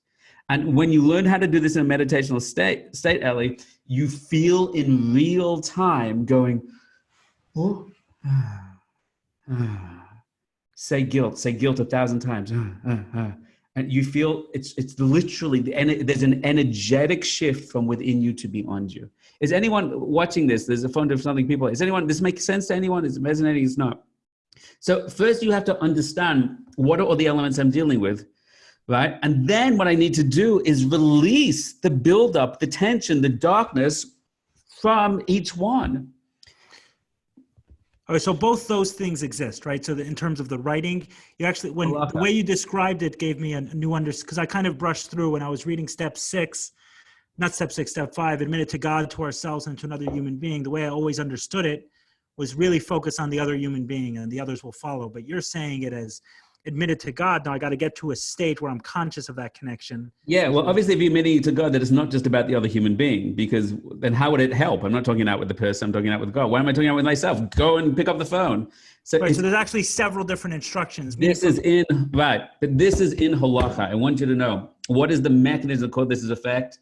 This is, I can do it. I don't mind doing this in front of 500 people. We can take some time. I'll show you the technique. And you will find by taking your darkness, your trauma, your guilt, whatever it is, by speaking out rather than hiding it, burying it, denying it. But you do it in das. That's the secret. You do it mindfully. You do it consciously to realize that you are greater than this and therefore you can say it. It does not define you. It does not limit you. It does not condemn you. There's you and there's the mistake, but I am not the mistake. Whether I traumatized another, whether I was traumatized, that it is the rebirth of das. It is the reawakening of the conscious self. And when you see there's a self that's not buried under everything, when it comes out, then you can begin to literally set it free. It flies out of you. I want to leave time for Q&A. I want to do it later, but an interesting question came in, which I'm guessing is from a personal experience. What if it's been voiced and it didn't dissolve? Then what? I'm not going to answer you from an AA perspective. I'm going to answer you as if you asked that on my meditation retreat. You didn't do it with das. You have to be in a state which is greater than the pain. We all know what it's like. I can go at a friend's place dealing with a lot of pain, a lot of anger, and I can talk. My friend says, let's sit down and talk about it. You can have the conversation where you talk about it, you talk it through, you come out feeling so much lighter, more connected, more grounded, whatever. You also know what it's like. You sit down, you talk about your pain, your fear, and you walk out more angry, more upset. Okay, what's the difference, right? So we all know that experience. The difference is when you're in Dvakas, when you get to a deeper state and you talk it out for the sake of seeing perspective, then it releases in real time. But if I'm sunken and re-traumatizing myself through it, right? That's some of the where trauma therapy goes wrong. Some people say I sat on the therapist's couch and we went through the whole situation. I came out feeling liberated. And other people say I walked out feeling more re-traumatized. More re-traumatized. So the difference is, according to Hasidus and Kabbalah, the state of the consciousness you're in. When someone comes to me to do that work, the first thing I do is teach them how to meditate, access Dvakas. When they're in that expanded state of light, I say, now let's speak. Now tell me your story. And at the end of the story, they're like, whoa. This is very similar. So I spoke to a therapist a little while ago who doesn't believe in talk-based therapy and uses somatic therapy. And then, so she uses specifically dance, but in my own experience, it sounds like EMDR, right? So getting into a space of that, would you consider that the same thing?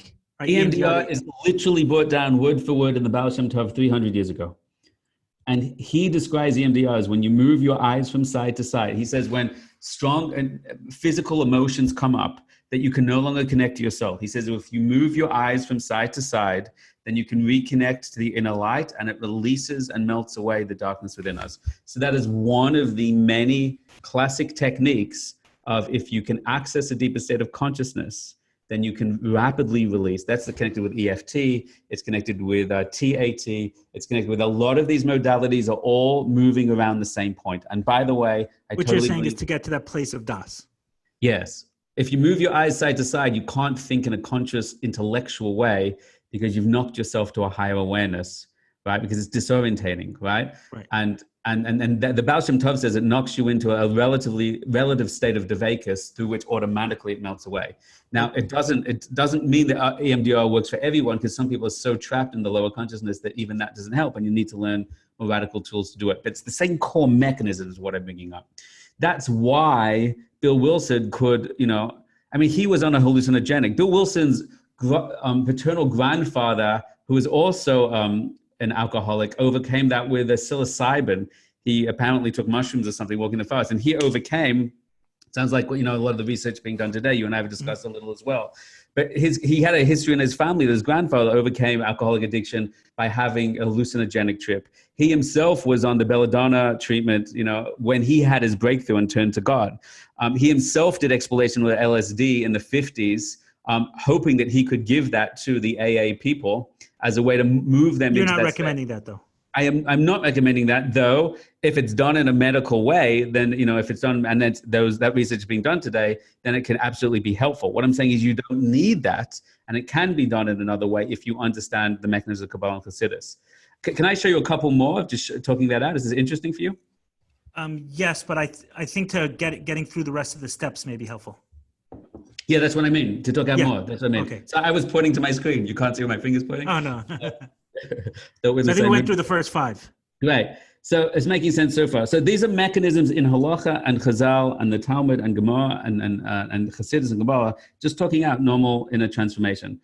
So now we're up to, we've admitted to God and to another human being we're exactly ready. Nature of our true wrongs, right? That's good. Vidoi Per, Rabbi Nachman says 1,000 times, if you go to a tzaddik in higher consciousness, who's in consciousness, and you tell them your sins, then they melt away before you. The trauma melts away within you. Rabbi Nachman says you're saying not in person, but just also out loud. And yeah, no, you go to a person in higher consciousness, a tzaddik, a spiritual master, and you speak out loud in front of them your sins. He says that it will energetically releases from you in the moment. So I want to make sure I understand. So you're talking physically going to that person. Yes. Or they could also say you can do it by the graveside or something like that energetically. Got it. So just to show you how much this is an obvious part of our tradition. Fine. 7, humbly ask him to remove our shortcomings. Well, 6, you glossed through 6. I skipped 6. We're entirely ready to have God remove all these defects of character. Okay. So defects of character is called midas ra'as.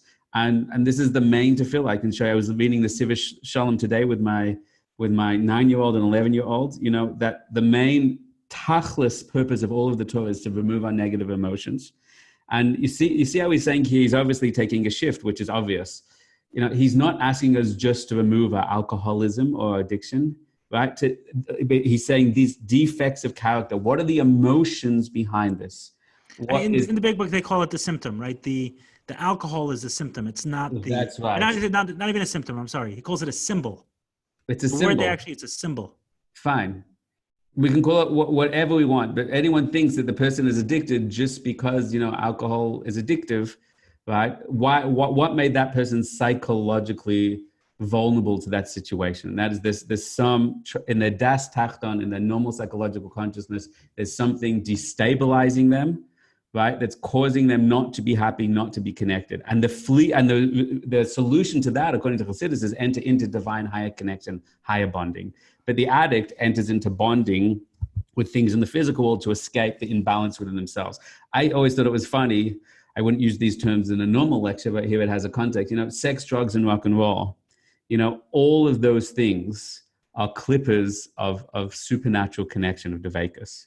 Sex is the bonding and connection with beyond the self. You know, drugs is the spiritual connection beyond oneself. And even music is what the prophets use to achieve higher consciousness, higher awareness. You know, the word shira is hashras shechina, that divine revelation should come down into me.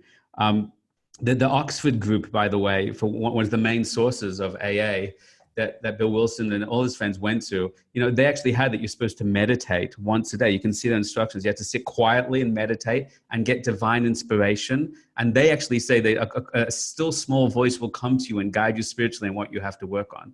That's textbook Chassidus. So that idea of sex and drugs and rock and roll is we are fleeing our destabilized self of trauma, of pain, of childhood trauma, whatever it is, which is all come together that I can't find myself under that. But I'm seeking the spiritual experience through all these things that are just kind of fallen versions of the spiritual experience. Drugs are a fallen version of the spiritual experience, as is music, as is sexuality when we're not done with holiness. So step 6 is really about like a willingness, right? So do we see that concept there? Like, well, I would say the entirely ready. It means, this is one of the things I find fascinating. If you look at modern personal psychology, you look at Tony Robbins, you look at all these kind of things. all these books that say I can overcome my blocks and my issues through this technique. You know, I was picking up this book, reading, do you ever see this book? Bestseller, New York Times bestseller. I've seen it, but I haven't read it. Yeah. The Power of Habit, How to Overcome Your Habits. That's what I was doing. So it's a really great book until you actually know about truth and Kabbalah in the world. He actually kind of tears through Alcoholics Anonymous and says, you know, he brings scientific research that says they actually discovered that a lot of people think that scientifically they believe that Alcoholics Anonymous works because you have basically, their model of addiction is there's a trigger, there's a response to the trigger, there's something you do, a habit based on the trigger, and there's a reward you get from it. And that's the triad to breaking habits. There's a trigger, there's a habit that you have, and there's a reward you get from it. And he says that the Alcoholics Anonymous works because the trigger is still there, I want my hits, but then you recondition yourself to change your habit. Rather than going to get a hit, then you call up your sponsor, you go to the group, etc. And then the reward you get is you feel bonding and unity with others, etc., etc. But then he actually says there's research to show that scientifically, many people, that if you think that's the only thing that works, they said that many people that only had that model and didn't have the God model, and they did research, I don't know, thousands they studied 1,000 people. They said the people that didn't bring in the God model into that part of AA, then after a period of time when stress or anxiety came up in their life, then they fell off the bandwagon. He said God was the difference that made the difference. The belief in God held them on even when times of stress came. But he said that is not sound from a scientific methodology. So they realized it wasn't belief in it was God. It was just belief in general that was helping people. But what they did is they stripped out the scientists, and that book decided, because now, as my wife said, he's selling you a book about how you can train yourself with new habits. So it doesn't fit his hypothesis to bring in God. He literally says it doesn't fit the scientist hypothesis of being in God. So they negate that. But more than Tony Robbins and more than all these books and self-help and self-development, there's absolutely a rule, and I brought down from the Rebbe Rashab and other sources, that it's not enough to say, I'm going to use psychological tricks or ability to overcome my emotional blocks, these defects of character. But I actually have to say, Hashem, I want you to do that. And that opens up supernatural ability to do that. In the first 3 steps, we're acknowledging Hashem in an infinite way that he's there. And in general, I want help. Once I get to 4 or 5, I'm starting to unravel the psychological knots and untangle them and take responsibility for them. But part of that is to realize that I can't even fix my own mess. Right? That I still need to invite Hashem into the specific details. Okay. In the words of the big book, that God could and would if he were sought. He could and would. And counteracting normal psychology or pop psychology, all the cool tricks that you learn and therapeutic modalities are not enough unless you open. They won't go deep enough and in enough. Fine. 7, very simple. 7 is, so now Hashem, I want you to do that, right? It's not enough to acknowledge that he could. I have to have the humility and ask. Okay, 8, now this is a halacha again. Halacha is, this is in the Shulchan Aruch, this is in the Hazael, and the Talmud. Is very simple. Hashem will not forgive you, or Hashem forgives you for the acts you do against him and yourself, but he does not forgive you for acts that you do to others until you personally apologize for them. That is the main halacha where we know before Rosh Hashanah and Yom Kippur that we are obligated to apologize for other. According to the Shulchan Aruch, even dead people, we have to go to their gravesite or energetically connect to them and ask for it. That means we cannot rectify ourselves and be energetically released from our destructive nature until we directly interact with those people. 8, made a list of all persons we have harmed and became willing to make amends to them all. 9, may direct amends to such people wherever possible, except where we would do so would injure them or others. That is literally in halacha. That's literally in Mishnah Berurah and Shulchan Aruch. When do you not go up to a person and apologize? When do you not go and say to them, by the way, this is what I did to your wife and I have to ask for apologies, right? So the answer is when that would cause more trauma to them than they're aware of, then you cannot do that, right? So again, that's halacha, that's Buddha. It's pretty fascinating to see it that way. 10, continue to take personal inventory. Now, I think now we're shifting. So the first 3, I think, is general opening up to divine supernatural connection. Then 4 to 9 is basic literal tshuva, to find out all the things I'm carrying, to unravel them, to give each one to Hashem, to go and do that healing with others, and connect myself. And then 9 is also a part of tshuva. 10 is also part of tshuva, but it's also part of the basis of avodas Hashem. That is not a one-time thing, right? Part of the definition of tshuva is you commit to never going to that place again, never getting stuck to this place again. And part of, if anyone knows, if you really want to be different next time and you don't want to collapse your life again, then you need to set up a way of living where this is not, I was broken and now I'm fixed, back to the fun life. This is, I'm now living with the integrity. I'm living the responsibility. I'm paying this forward to maintain the spiritual path forever. So this is very similar to that idea of the addict, right? Meaning it's someone announcing that they're an addict. It's that continuation of the work, the humility, the acknowledgement that they're not fixed, but certainly not to be stepped on. I could put it two ways, Eli. One is I'm not fixed. The other one is when you live life, you're going to make mistakes again. Forget about addiction. We're going to lie. We're going to get confused. We're going to buckle sometime. The difference between who I am now is I'm not going to let it build up. I'm not going to let it overwhelm me. I teach my kids how to go to Dvekas and meditation every night before they go to sleep and release all the mistakes in a beautiful, empowering way. So you don't even have to carry that into your sleep. And that's in halacha as well, right? So the big book talks about this as a daily practice. So when it says continued, take personal inventory, it's specific that it's a daily practice. Nachman says every day, 1 hour to cheshbon nefesh in this body. Oh, wow. 1 hour every day that they're stuck than you guys, right? but that's a commitment. And all the breast lovers swear by it, right? 1 hour. And Rabbi Nachman says you have to go into the fast, you have to get into the Vekas, higher connection. You have to confess everything you did that day. You have to do tshuva and turn around. Because the thing that brought the addict to that place was not the chemicals. It was not the genetic predisposition. It was the buildup. I was going to use the same word. I was going to use the words build up. Yeah. What's that? I was going to use the word build up. The clip is building up. I always say, again, who am I to say, and I hope my children never go through it, but I've dealt with enough kids that have been sexually abused. I literally shake when I'm saying this, Eli, and who am I to speak to you? But I sincerely believe, as awful and devastating as sexual abuse is, I don't believe the sexual part is the most destructive part. It's what it does to authority. It's the words that they say to destroy the trust. Is that nobody cared for me, was there for me. There's so many things that shatter the consciousness around that act, right? And the fact that lives, one of the prayers I had when I was helping 2 people at the same time with this, and I was like shaking, please, can this never happen to my kids? One of the prayers that came out to me, and it's such an awful thing to say, I'm just being real with you now, is if God forbid it ever happened to my children, to any of our children, at least could we find out immediately? And obviously, that's not a prayer. Truth.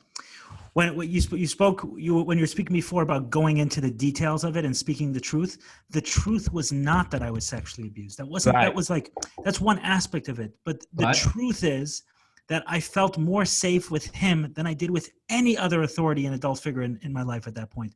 I felt like he liked me more than others. And to speak, I felt more love from him than others. And I'm not putting it on the other people in my life. I'm just saying that is the truth. That's what I felt. Psychological fallout of all the dynamics, of all the relationships, of all the perception of self, of all of trust, lack of trust, of authority, and all that distortion of that relationship that gets a person into that place. That is what shatters the consciousness for decades, more than, God forbid, the act. And that is what needs the unraveling. And that is why the secret of that is what leads to the drugs, what leads to the alcohol is not the act, it's not the trauma, it's not the moment. It's the entanglement of, it's called tohu vohu. It's the chaos and disorder of all of emotions, all intertwined, that I can't find myself under that. And I can't find clear, healthy motivation. And that is what we commit to. If you go to rock bottom, you go to addiction, and then you bring in the light and you clear it out, and you fix up, untangle, unravel all those things, list them, speak them out, release them, go fix those relationships. The primary takeaway, my friend, from that must be, it's not about, I'm not going to become an alcoholic. It's that why ever let it build up again? Why live at any fear? I'm going to speak out every issue I have with my wife right now. If I make a mistake right now, I'm going to apologize. I'm going to clear it up. I'm going to keep our energy clear, our relationships open. If I mess up as a boss, as an employer, I speak it out straight away. I don't cover it over. That's the primary lesson. Everybody has challenges. Everybody makes mistakes. It's when it builds up till it crushes our consciousness. That's when we lose ourselves in addiction. So the primary lesson. So here's a key thing I want to say. The first three about the present. I have to experience revelation, experience in the present. That opens up from 4 to 8 to 9. To 9. 4 to 9, the past. Go and unravel it all and heal it all. And then 10 to 12 is moving into the future. Now that you get, and this is everything we teach in Elevation. Now, every day, the second you do something, identify it, acknowledge it. Tshuva, the first step of tshuva is acknowledge it, say it out loud. I did it. Moida ala emes. My name is John Alcoholic. My name is Daniel. I just spoke disrespectfully for my wife. Regret it, feel it, commit to never do again, apologize to that person on the spot. So the primary lesson is I live always connected. And when I step out of connection, I realign myself, I fix it, and I step back into connection, right? 11, sought through prayer and meditation to improve our consciousness, conscious contact with God as we understand him, praying only for knowledge of his will, for has the power to carry that out. This is now the healing state. This is now, I'm no longer defined by my past, but this is the essence of Chassidus. Rabbi Nachman did this, the Baal Shem Tov did this, right? I daven every day, but I meditate every day, right? This is from the Oxford group guy. You have to learn Devekas every day. You have to learn this Buddhist, and I'm no longer defined by my past. Every day I want to say, who am I today? What's my opportunity today? What's my blessing today? What's my mission in the world today? And I'm living forward and I'm living for the now. Because I'm set free of the past and I'm living, right? And meditation, not prayer, dogmatic prayer, transcendent, direct connection to Devekas must be a part of our lives. I believe if we gave that to our children, addiction rates would drop, because when they knew divine connection, they knew the place to really run to above rather than run to beyond, right? Beyond the self, the external world. 11, we've done. And finally 12, having had a spiritual awakening as a result of these steps, we try to carry this message to alcoholics. And what greater way of stepping forward is that I am now beyond myself. The essence of addiction is I see my ego needs as primary and the rest of the world is irrelevant. Isn't that, that's what it is. I'll destroy myself, my family. So the final state of healing in the present is I put others' needs. I'm able to put others' needs before me, not as I'm able to see the other and care for another and take my past to redefine my present and step into a brighter future of contribution. That's what I see. It's a classic. And there, in terms of connecting that to Chassidus, like the last step in terms of connecting that to Chassidus? The last step is the classic mitzvah of Chassidus is v'ahavta l'recha kamocha, is to love everyone. The Baal Shem Tov loved the thief, and he loved the guy in the gutter, and he brought them to a Shabbos table, and he said there's a tzaddik in every single one of them, and we have to care for others before we care for ourselves. The Avos Yisrael, right? The Jew and the non-Jew. There's stories about the Baal Shem Tov would accept non-Jews and say there's light in all of them, and we have to care for all of them. And the essence of Chassidus on the most primary level is to see the tzaddik in every person and love someone beyond ourselves. So I want to flesh that out a little bit, because there's the 12 steps. There's certain words, like for example, it says Eli, that's Chabad. Isn't that Chabad's essence in theory in 2020? To a degree, right? To a degree. Yeah, okay, we would have to get to Chabad, but surely on a basic level. No, I mean only in terms of like you're reading it quickly, but as opposed to reading it, hundreds of times and focusing on small nuances. So it says to carry the message to other alcoholics. And there's a line that I highlighted from the big books. The big book says the alcoholic's past thus becomes the principal asset of the family, and frequently it is the only one, right? And he talks about what does that mean? He's talking about that in this context, in this chapter, he's talking about the important, like the family in dealing with the addict, and not hiding from the past, but embracing it. There's 12 steps, there's 12 principles, there's also 12 traditions, and there's also 12 promises. And one of the promises is we will not regret the past, right? Someone who goes through the steps will not regret the past nor wish to shut the door on it. What I found, and I feel is almost a primary message of mine, having gone through certain challenges, and certainly not the level of others, right? I don't compare, I don't say sexual abuse is all equal. I was abused by a family friend, someone who's abused by a family member. It's a completely different level. It's a different category. But so I'm not but there is an aspect of pain is pain, like Viktor Frankl says. Pain is like a gas; it fills up all available space, right? So there is that, but there's no question there's different levels of experiences that people have, and I'm not putting myself in their shoes. However, for my own experience, I found that it's so important to look at my experiences as godly. Like I have to go back there and say, like, every single one of these was so important. So one of the reasons I did a talk on porn addiction was because for a long time, I reconciled with the fact that I was an addict. I couldn't reconcile with the fact that I was a porn addict. I joke sometimes that I had the best and the worst of addictions. I had the work addiction and I had the porn addiction, right? They're the ones that are most celebrated and kind of like most looked down upon, a sex addiction. Right.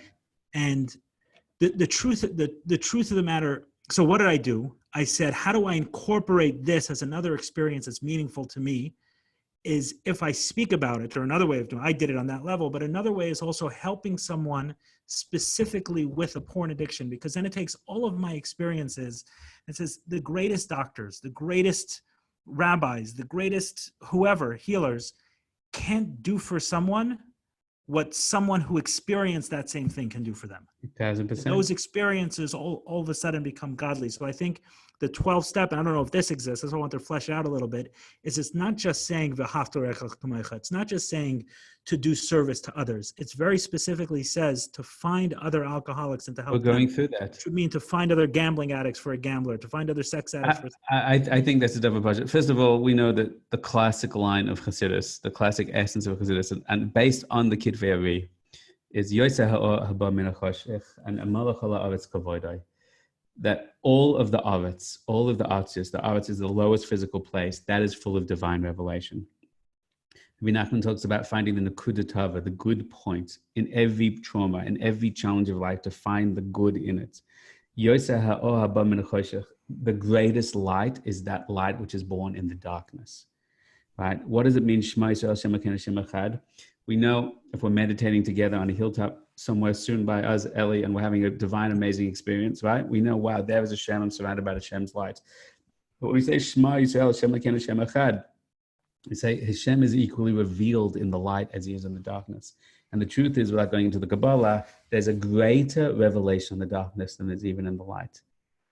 And that's why I said that the present it begins with, and then we go past and future. Hashem Melech, Hashem Malach, Hashem Yimlech Lo Ed. When I can see Hashem and I get the clarity to awaken in the present to see the truth, it's then I can go back and see that in the darkest place, I was being guided, I was being taught. Why did I have to go through that trauma? That's why I don't like this genetic predisposition garbage. I'm not saying it's not there, but it's not you're a victim because of your genes. From Torah's perspective, Hashem gave you your genes because he wanted you to crash, because he needed you to know that you have so much light that you can shine bright, you can overcome that darkness, you can become that, the hardwired neural networks, you become the disease of the brain, and you can be bigger than it and overcome it and transform it. So that revelation is the purpose of reality. Hashem wants to do it with Tachtonim. Hashem wants him light revealed in the lowest possible place. So we say Hashem Malach. Now that I see him now, then I go back to the hardest part and say, wow, even there you were. And that's the revelation that informs my future, my capacity to help others. And it's obvious that if you have the capacity to face that flavor, that frequency of challenge, then it's obviously that you have the greatest gift. You have the power of Kiddush Hashem, that you can really reveal light even in that darkness. So you have to meet people on that level.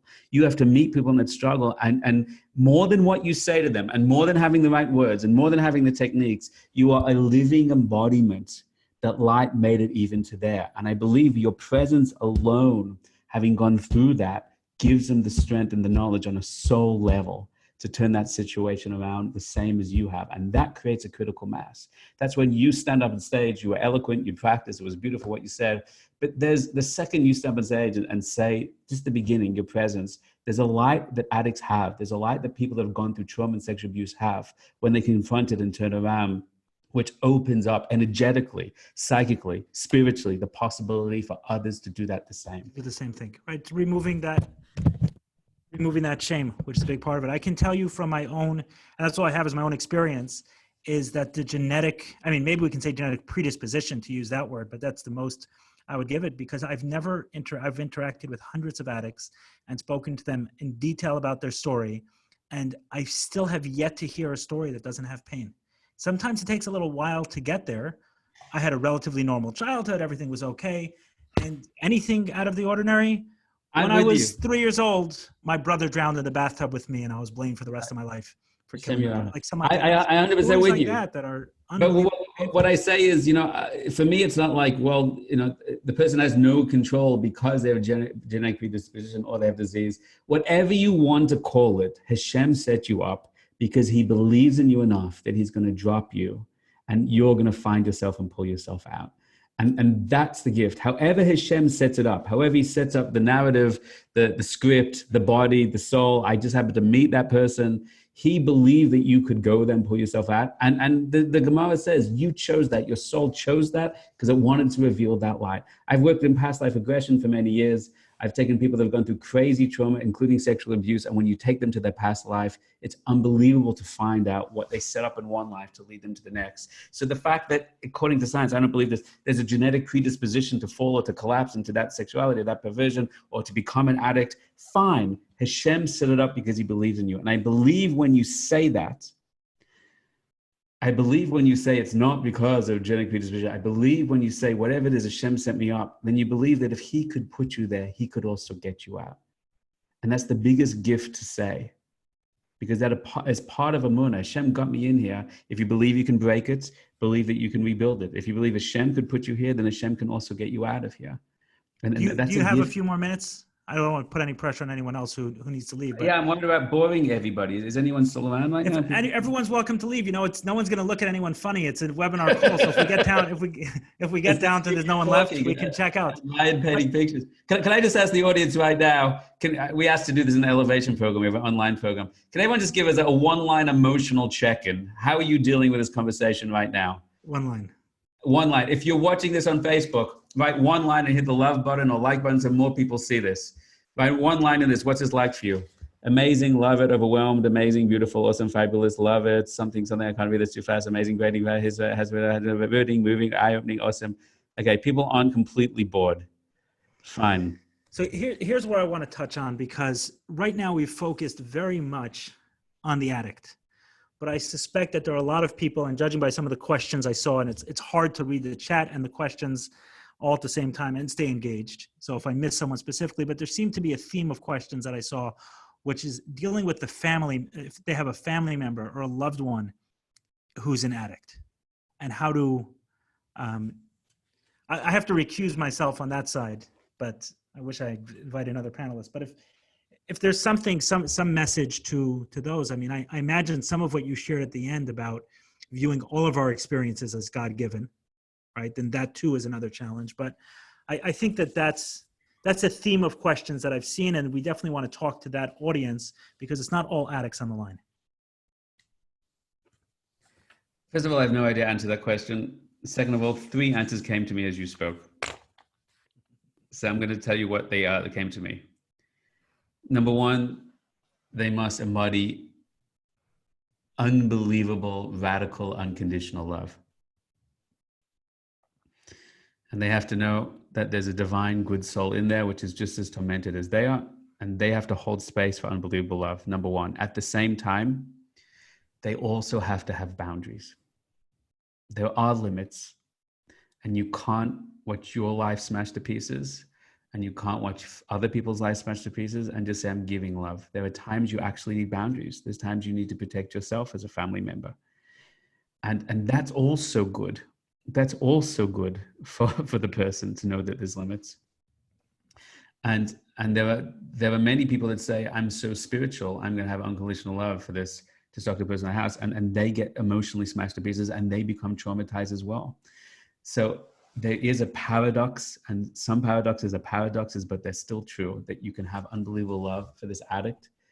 And you have to embody, they need to know that they are not rejected, they are not despised. They need to know that someone believes in them until they can learn to believe in themselves. Fine. At the same time, there has to be boundaries, there has to be borders. and there has to be limitations. And that's not a contradiction, and they can happen simultaneously. And the last thing I want to say, and each of these I could speak a long time about, the last thing that came to me to say is, this is powerful and true. They need to know that they have been chosen as well. Who needs to know? The family member there to support the addict. That in the same way, we believe that the addict has been chosen to confront their shadow, their darkness, the memtes sharituma, the ultimate darkness, in order to reveal the light at that bottom. The family member needs to know that they're also devastated, and they're also furious, and they're also overwhelmed, that they have been chosen to confront, they have been chosen to support. They are also in the darkness. Rather than saying, why me? And this drunk or this addict is on the hero's journey, they're going to turn around, but now I just have to sit there and hold on. It is obviously their lesson to learn simultaneous unconditional love. And it is their lesson to learn boundaries. And they have been chosen by Hashem to hold space on this journey. And that is their 12-step breakthrough, right? Because it's going to bring up their junk. They're going to feel abandoned. They're going to feel overwhelmed. They're going to feel frustrated and bitter. They're going to develop their resentfulness, which for sure can trigger their own addictions, their own challenges. So they have to realize that they have been chosen by Hashem for the path of Emunah, for the path of unbelievable challenge, to support someone going through this. And then for unbelievable, they are a force of unbelievable love. And love needs boundaries, and love needs connection. And Hashem wants to teach them. And if they believe that this is a divine gift meant for them, that they are chosen, then they also have their 12-step process. They also have to accept Hashem into this situation, to trust that Hashem can do it. And I always say to people like coronavirus as well, stop saying, it's a hard time. What is it bringing up for you, right? Some people dealing with an addict will bring up that they're out of control, right? I mean, the person feels I can't control the addict in the family. Some people will feel abandoned and alone. I married my husband. He was supposed to protect me. He's not protecting me. No one's protecting me. My father never protected me. Like, they collapse at that. Start and say. You're saying, like with coronavirus, like don't be general. Don't be general. Like, it's hard. Like, what is specifically hard? Take the light all the way down. The tikkun comes. What number it was when you break down. What is the things that you are dealing with? The searching and fearless moral inventory. Right. You do your own fearless moral inventory. It's people come to me and say, my husband's an addict. It's really overwhelming. I go, what? It's really overwhelming. I always go, is it? How? How is it overwhelming for you? You can't imagine what it's like. I can imagine what it would bring up for me, right? I always feel like a failure. Finally, I've got a marriage. I'm going to be success. And now I'm a failure again. Somebody's about failure. Somebody's about abandonment. Somebody's about shame. I'm embarrassed to be around someone like that. You have to know what it works on for you, and you have to release that for you. It sounds like you're challenging the family of the addict to do the same thing that the 12 steps wants to do. Them is challenging. They have to maybe the meditation. But that personal responsibility is what is the That's what it is, isn't it? That's all we have in life. That's all we have in life. I can tell you, as you were speaking, that what came up for me was my wife, who when I was getting sober, she was not my wife then, but so maybe a little bit different for some with wife and children and everything else. But what she did provide for me was the unconditional love. In a lot of ways, I tell her when I'm feeling sappy and emotional that she loved me back to life. So she did see me in a way that I didn't see myself, which allowed me to get there. But she was also very clear that she had standards. Amazing. And that she was there and she loves me and she wants to be with me and she still believes in me. But I had to also, in order to see her love from a close place. And everyone deserves love, just some from a different distance. Gives you the healing and the boundaries. Boundaries keep you in line, but love lets you rise up. What you need. It's good for them and it's good for you. Yeah, a word of caution is one thing that doesn't work ever is controlling it, is trying to manage it. Like smashing all the alcohol in a house or stuff like that. That's like, go back to the first rule, right? The first step is it's not in your control.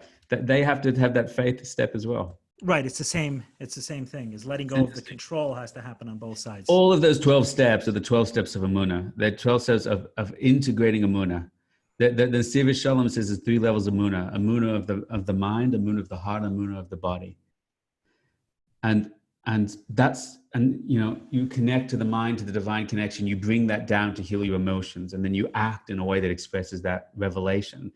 That's what I see in the 12 steps. And everyone has to work on that. The wife of the addict has to realize it's out of their control and turn to Hashem and see what fears, emotions, right? And then live a life of revelation and blessing once they can step beyond that. Right. One of the questions that came up is the big book describes an alcoholic as someone who, when they keep away from drink, they act much like many men. And the big book does talk about other kinds of issues. And someone asked about OCD and other kind of mental disorders with addiction, and kind of each one, in my own experience, each one has to be separated. 12 Steps doesn't deal that well with trauma, and I had to go specifically to trauma therapy to deal with that. So 12 Step is not a panacea. It's not a cure-all for everything.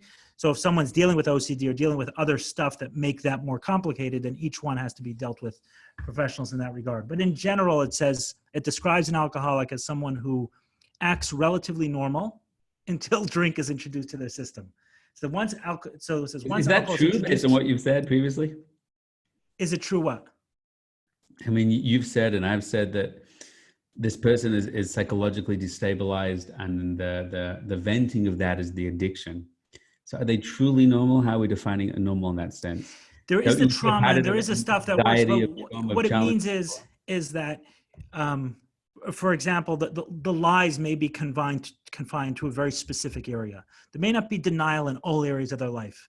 They may be a functioning alcoholic running a functioning business and functional in many areas, and awareness and the ability to tell the truth about themselves. But this one area becomes like a dark hole. Like there's, right. I've described it, many other addicts describe it as a double life, right? There's the areas where I'm like, I can see clearly, and then there's this massive blind spot when it comes to this issue. So I would say parenthetically, I would say that retroactively it's not true. Even when they thought they were strong, they weren't as strong as they thought.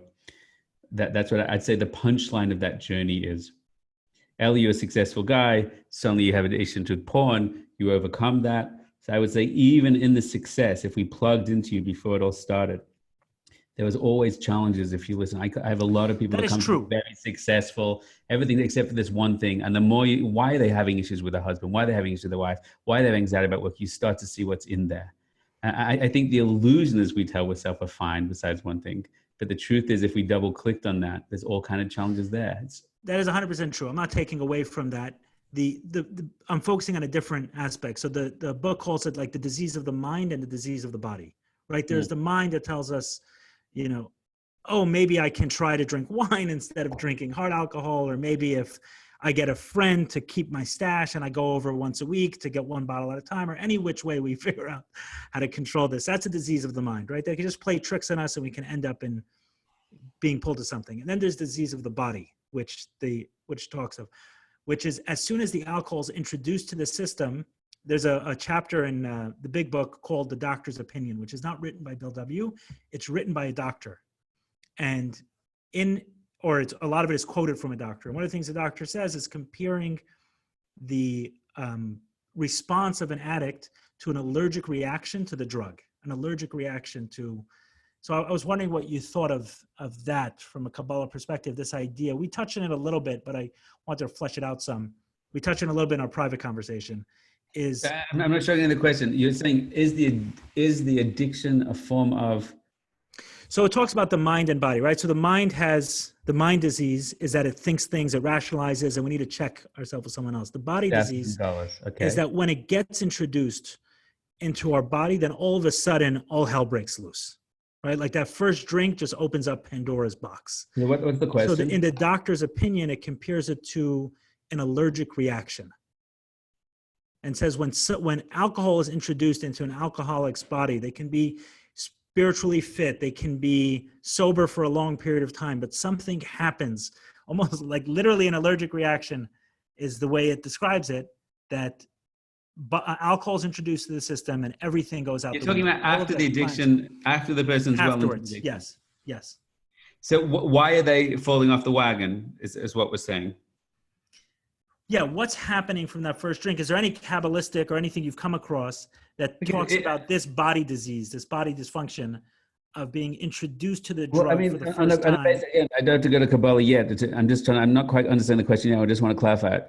On a basic body level, a person can work through the blocks, work through the issues, etc. And I believe they'd be infinitely stronger and much more resilient to challenge on a body level. There is a thing called body memory. You know, there is a thing where the body has, I don't know if you call it allergic reaction, but it has a conditioned response, Pavlov's dog, right?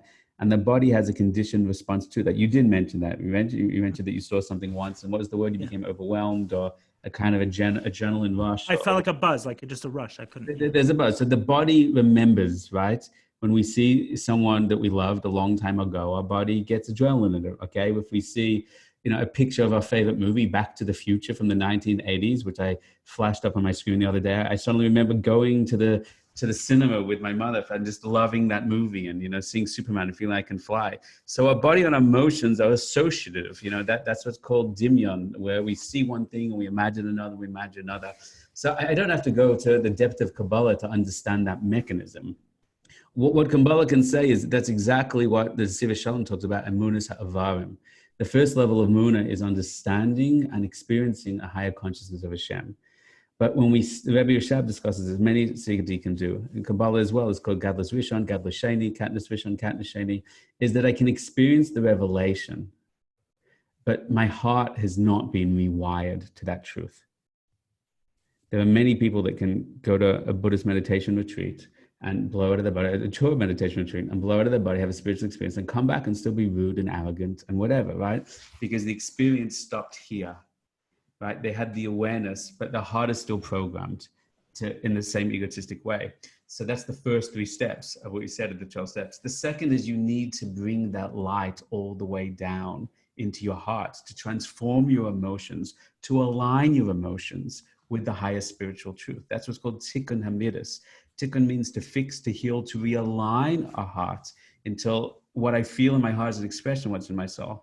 But the definition of emunas ha'avarim, that the moon is not in the body, the Baal Shem Tov would say that all physical sickness comes, he says explicitly, because the body is not connected to the divinity of the soul. There's a disconnect. The word choleh, chol, means chol as in that which is disconnected from holiness. It's amazing, right? So that's what SE is. You know, if you ever looked in somatic experiencing, the modality is you're realizing that when you're afraid of something, there's a movement and a shift and a lock in the body. And you have to gently go through that and massage and open it and cause its release. And the Siva Shalom talks about that the great spiritual masters in Judaism are called tzaddik, right? The word tzaddik literally means tzedek, which means aligned. They're aligned from their soul to their mind, to the heart, to the body. All levels are united. Was he saying that concept, when there's something off, right? There can be a mind disease, a body disease, a spiritual disease. Like all of those are kind of out of alignment. Out of alignment. So the tikkun comes, Eli, from the top down. You can access your soul. You use that. You have to change your beliefs first, right? When you change beliefs, then you work. That's the first 3 steps. Change your beliefs. There is a God. Experience it. Now you have to go through your heart. You have to bring that light. If there is a God, then I have to take responsibility. I have to take ownership. I have to apologize to people, right? You bring that down to the heart. What I'm saying to you on a very simple level is, the last level to change. A change of mind can happen in a second. Oh my gosh, I never realized that. Fine. A change of heart takes time. You really have to sit on it, right? So the higher you go up, the more you go outside space and time. And the lower you come down, the body is very bound by time. Unhealthy emotions create illness, but you can heal your emotions and still have the illness because the body now has to go through a whole purification process. So my guess is he can call it allergies and call it what he wants. The body still carries tumor. The body still carries the toxic effect of the destructive beliefs, of the destructive emotions. And the work that I do and others do, I believe that if you get a person to the deeper states and you transform their beliefs and you transform their heart, then the final level is to bring the light. And this is discussed, to bring the Kedusha down to it's called a Zikuch HaNefesh, to bring that down to a physical level. That's what energy healers do. Energy healers of thousands of years in Kabbalah and Tanakh, Elisha, they used to put their hands on people and bring the chiyas and the das and the consciousness into the body to release it. I believe from our tradition, from what I've learned, that could be done with you as well. That even if you saw it, God forbid, but you saw it, you could release that tension, that excitement, that lust that is now on a cellular level within you. It's the final level of bringing the light above within you. It's going into the physical level. And that's what it means that tzaddikim did not deteriorate in their grave. You know, that's what it means that Moshe, even in his skin, had light coming out, because the illumination of the soul was now fully embodied in the physicality. But that's the last level that needs the shift. And I believe it's possible. Many people say, hey, look, I'm going fine. I don't have to worry about that. I'm way behind that. But you could take the holiness all the way down. I might be saying the same thing, because when you talk about possibility, you're saying that that's a state that people could achieve. But, you know, when you're describing Moshe Rabbeinu as the example, obviously most people aren't going to get there. So to have a practical system that so could the Baal Shem address... Tov says, when Mashiach comes, we will all go there. We will all have our Das Elyon, our ketters, tzaddikim, yoshvim, ba'atrasehem, ba'vashehem, that the consciousness will be embodied all the way down to the physical. And individuals are able to achieve that. And I believe the meditational techniques of the Baal Shem Tov is supposed to reopen the generation to that. And on the most basic level, Eli, I think many people would be happy that they're no longer addicts and they're not emotionally connected to it. They've worked through taking responsibility, and they see a small physical response. And I believe there are tools that exist that you could release it even on that physical level. You could rewire the body level. You could reprogram its associations. So it doesn't have to release that adrenaline hit, you know, whether it's a serotonin rush or whatever it is coming in there at that moment. And that's just taking it the next level all the way down. Got it. So someone asked a question, which I'll address, is they're struggling with porn and masturbation, and where do they get started as a way to address that? So where do I start? I'm addicted to masturbating and porn, and I was molested for a long time. This was the question. First of all, I'm sorry to hear. Sorry to hear. Eli, you're welcome to make professional recommendations. I know David Chaim, who, he gave a shout out that you could spread whatever they're doing and that kind of stuff. I would add to whatever Eli's about to say about whatever best 12-step programs are helpful. I would add that learning deep Jewish meditation on top of that support, I believe, will deeply amplify the inner work and empower you to take, steps, as long as you also have the rest of the infrastructure the 12-step program would support you with. I'm not experienced enough to say, do this program over here and you'll have 20% better.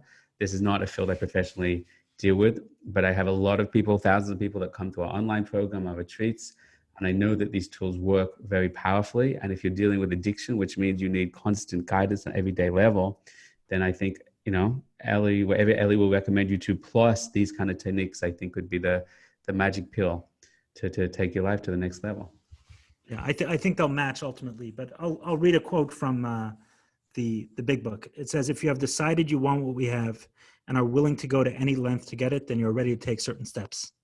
So, and I think that's the key, is that, and when it talks about steps, it says you're ready to take certain steps. I don't think it's only talking about the 12 steps. I think there's that willingness to do whatever it takes to get sober. And I remember that day that things turned around for me, where it kind of like shattered me inside. And I'd called someone I'd met who was in program, and I said, just tell me what to do.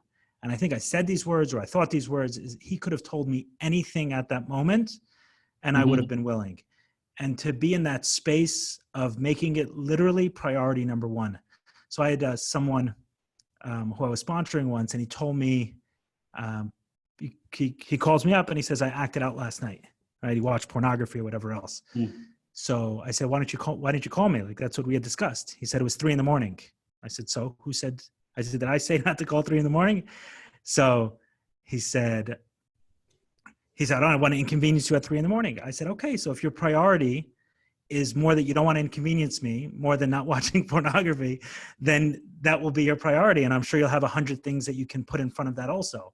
But you could ask me, you could text me, you could have called me, and like, what would have been the worst thing? I said, don't wake me up again, but I had never instructed you otherwise. In fact, I said, you can call anytime. He said, yeah, I thought anytime. I didn't know 3 a.m. But to me, that was indicative of, not that I would have done anything necessarily, but I feel I probably wouldn't have heard the phone, but most likely taking that step would have helped him a lot. I think it's that the only advice I can give to someone is to make it priority number one. If you want to stop something, if it's powerful and you've tried a lot of different things to stop, is make it priority number one. Reach out to people who have had this and recognize I've had to do things that other people haven't had to do. Other people have had to do things that are more than me. I never went to rehab. There are other people who signed up 30, 60, 90, 6 months of rehab in order to kick an addiction. I was very close a couple of times to checking myself into rehab, but I never had to go there.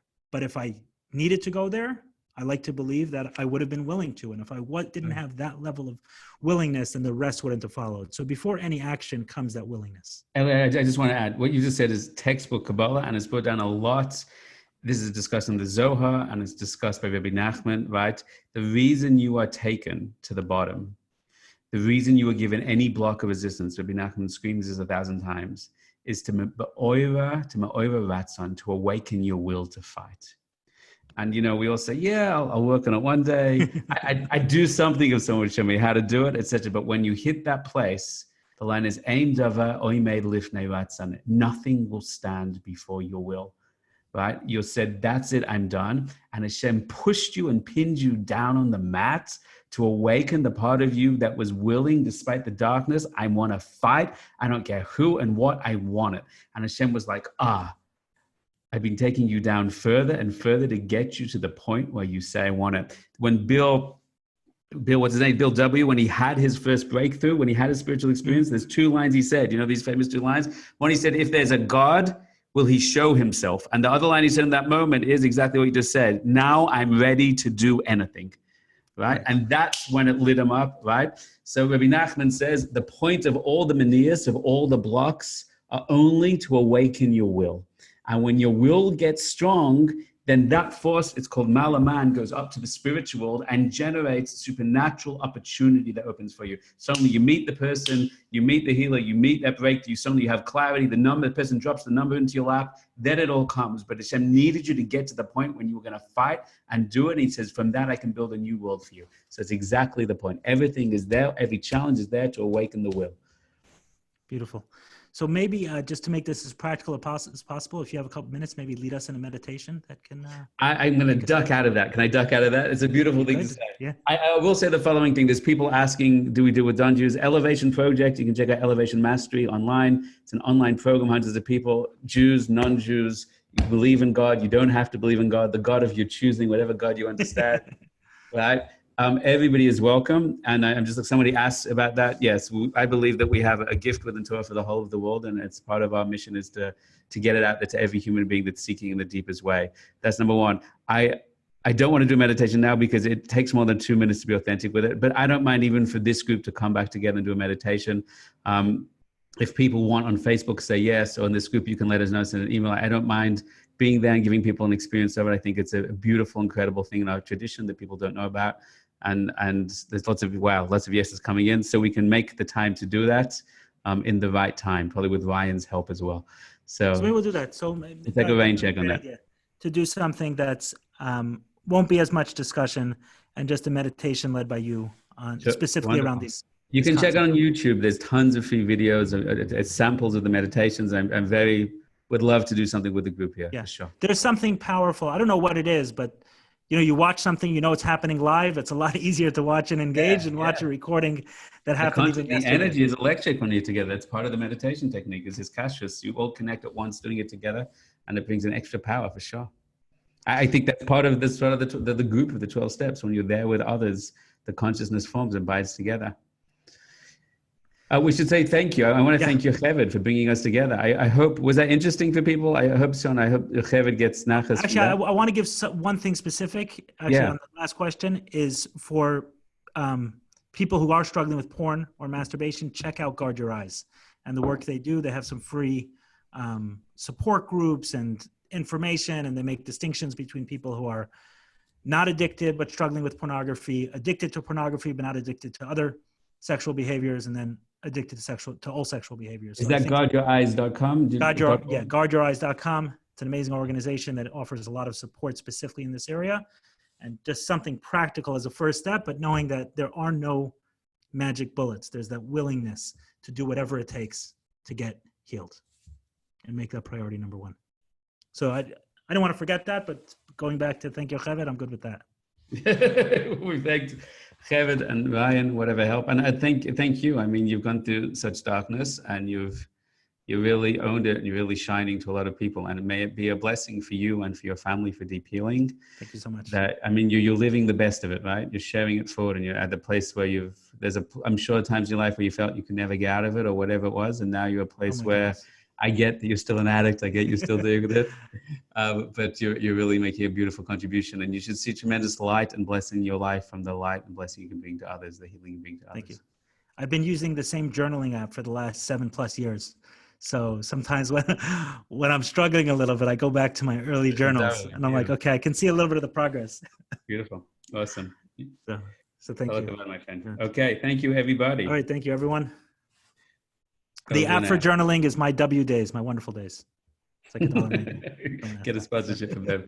Good evening. Good morning. Hashem should be with you all and bless you all for healing and light. Have a great day. Thanks, everybody. Thanks for joining.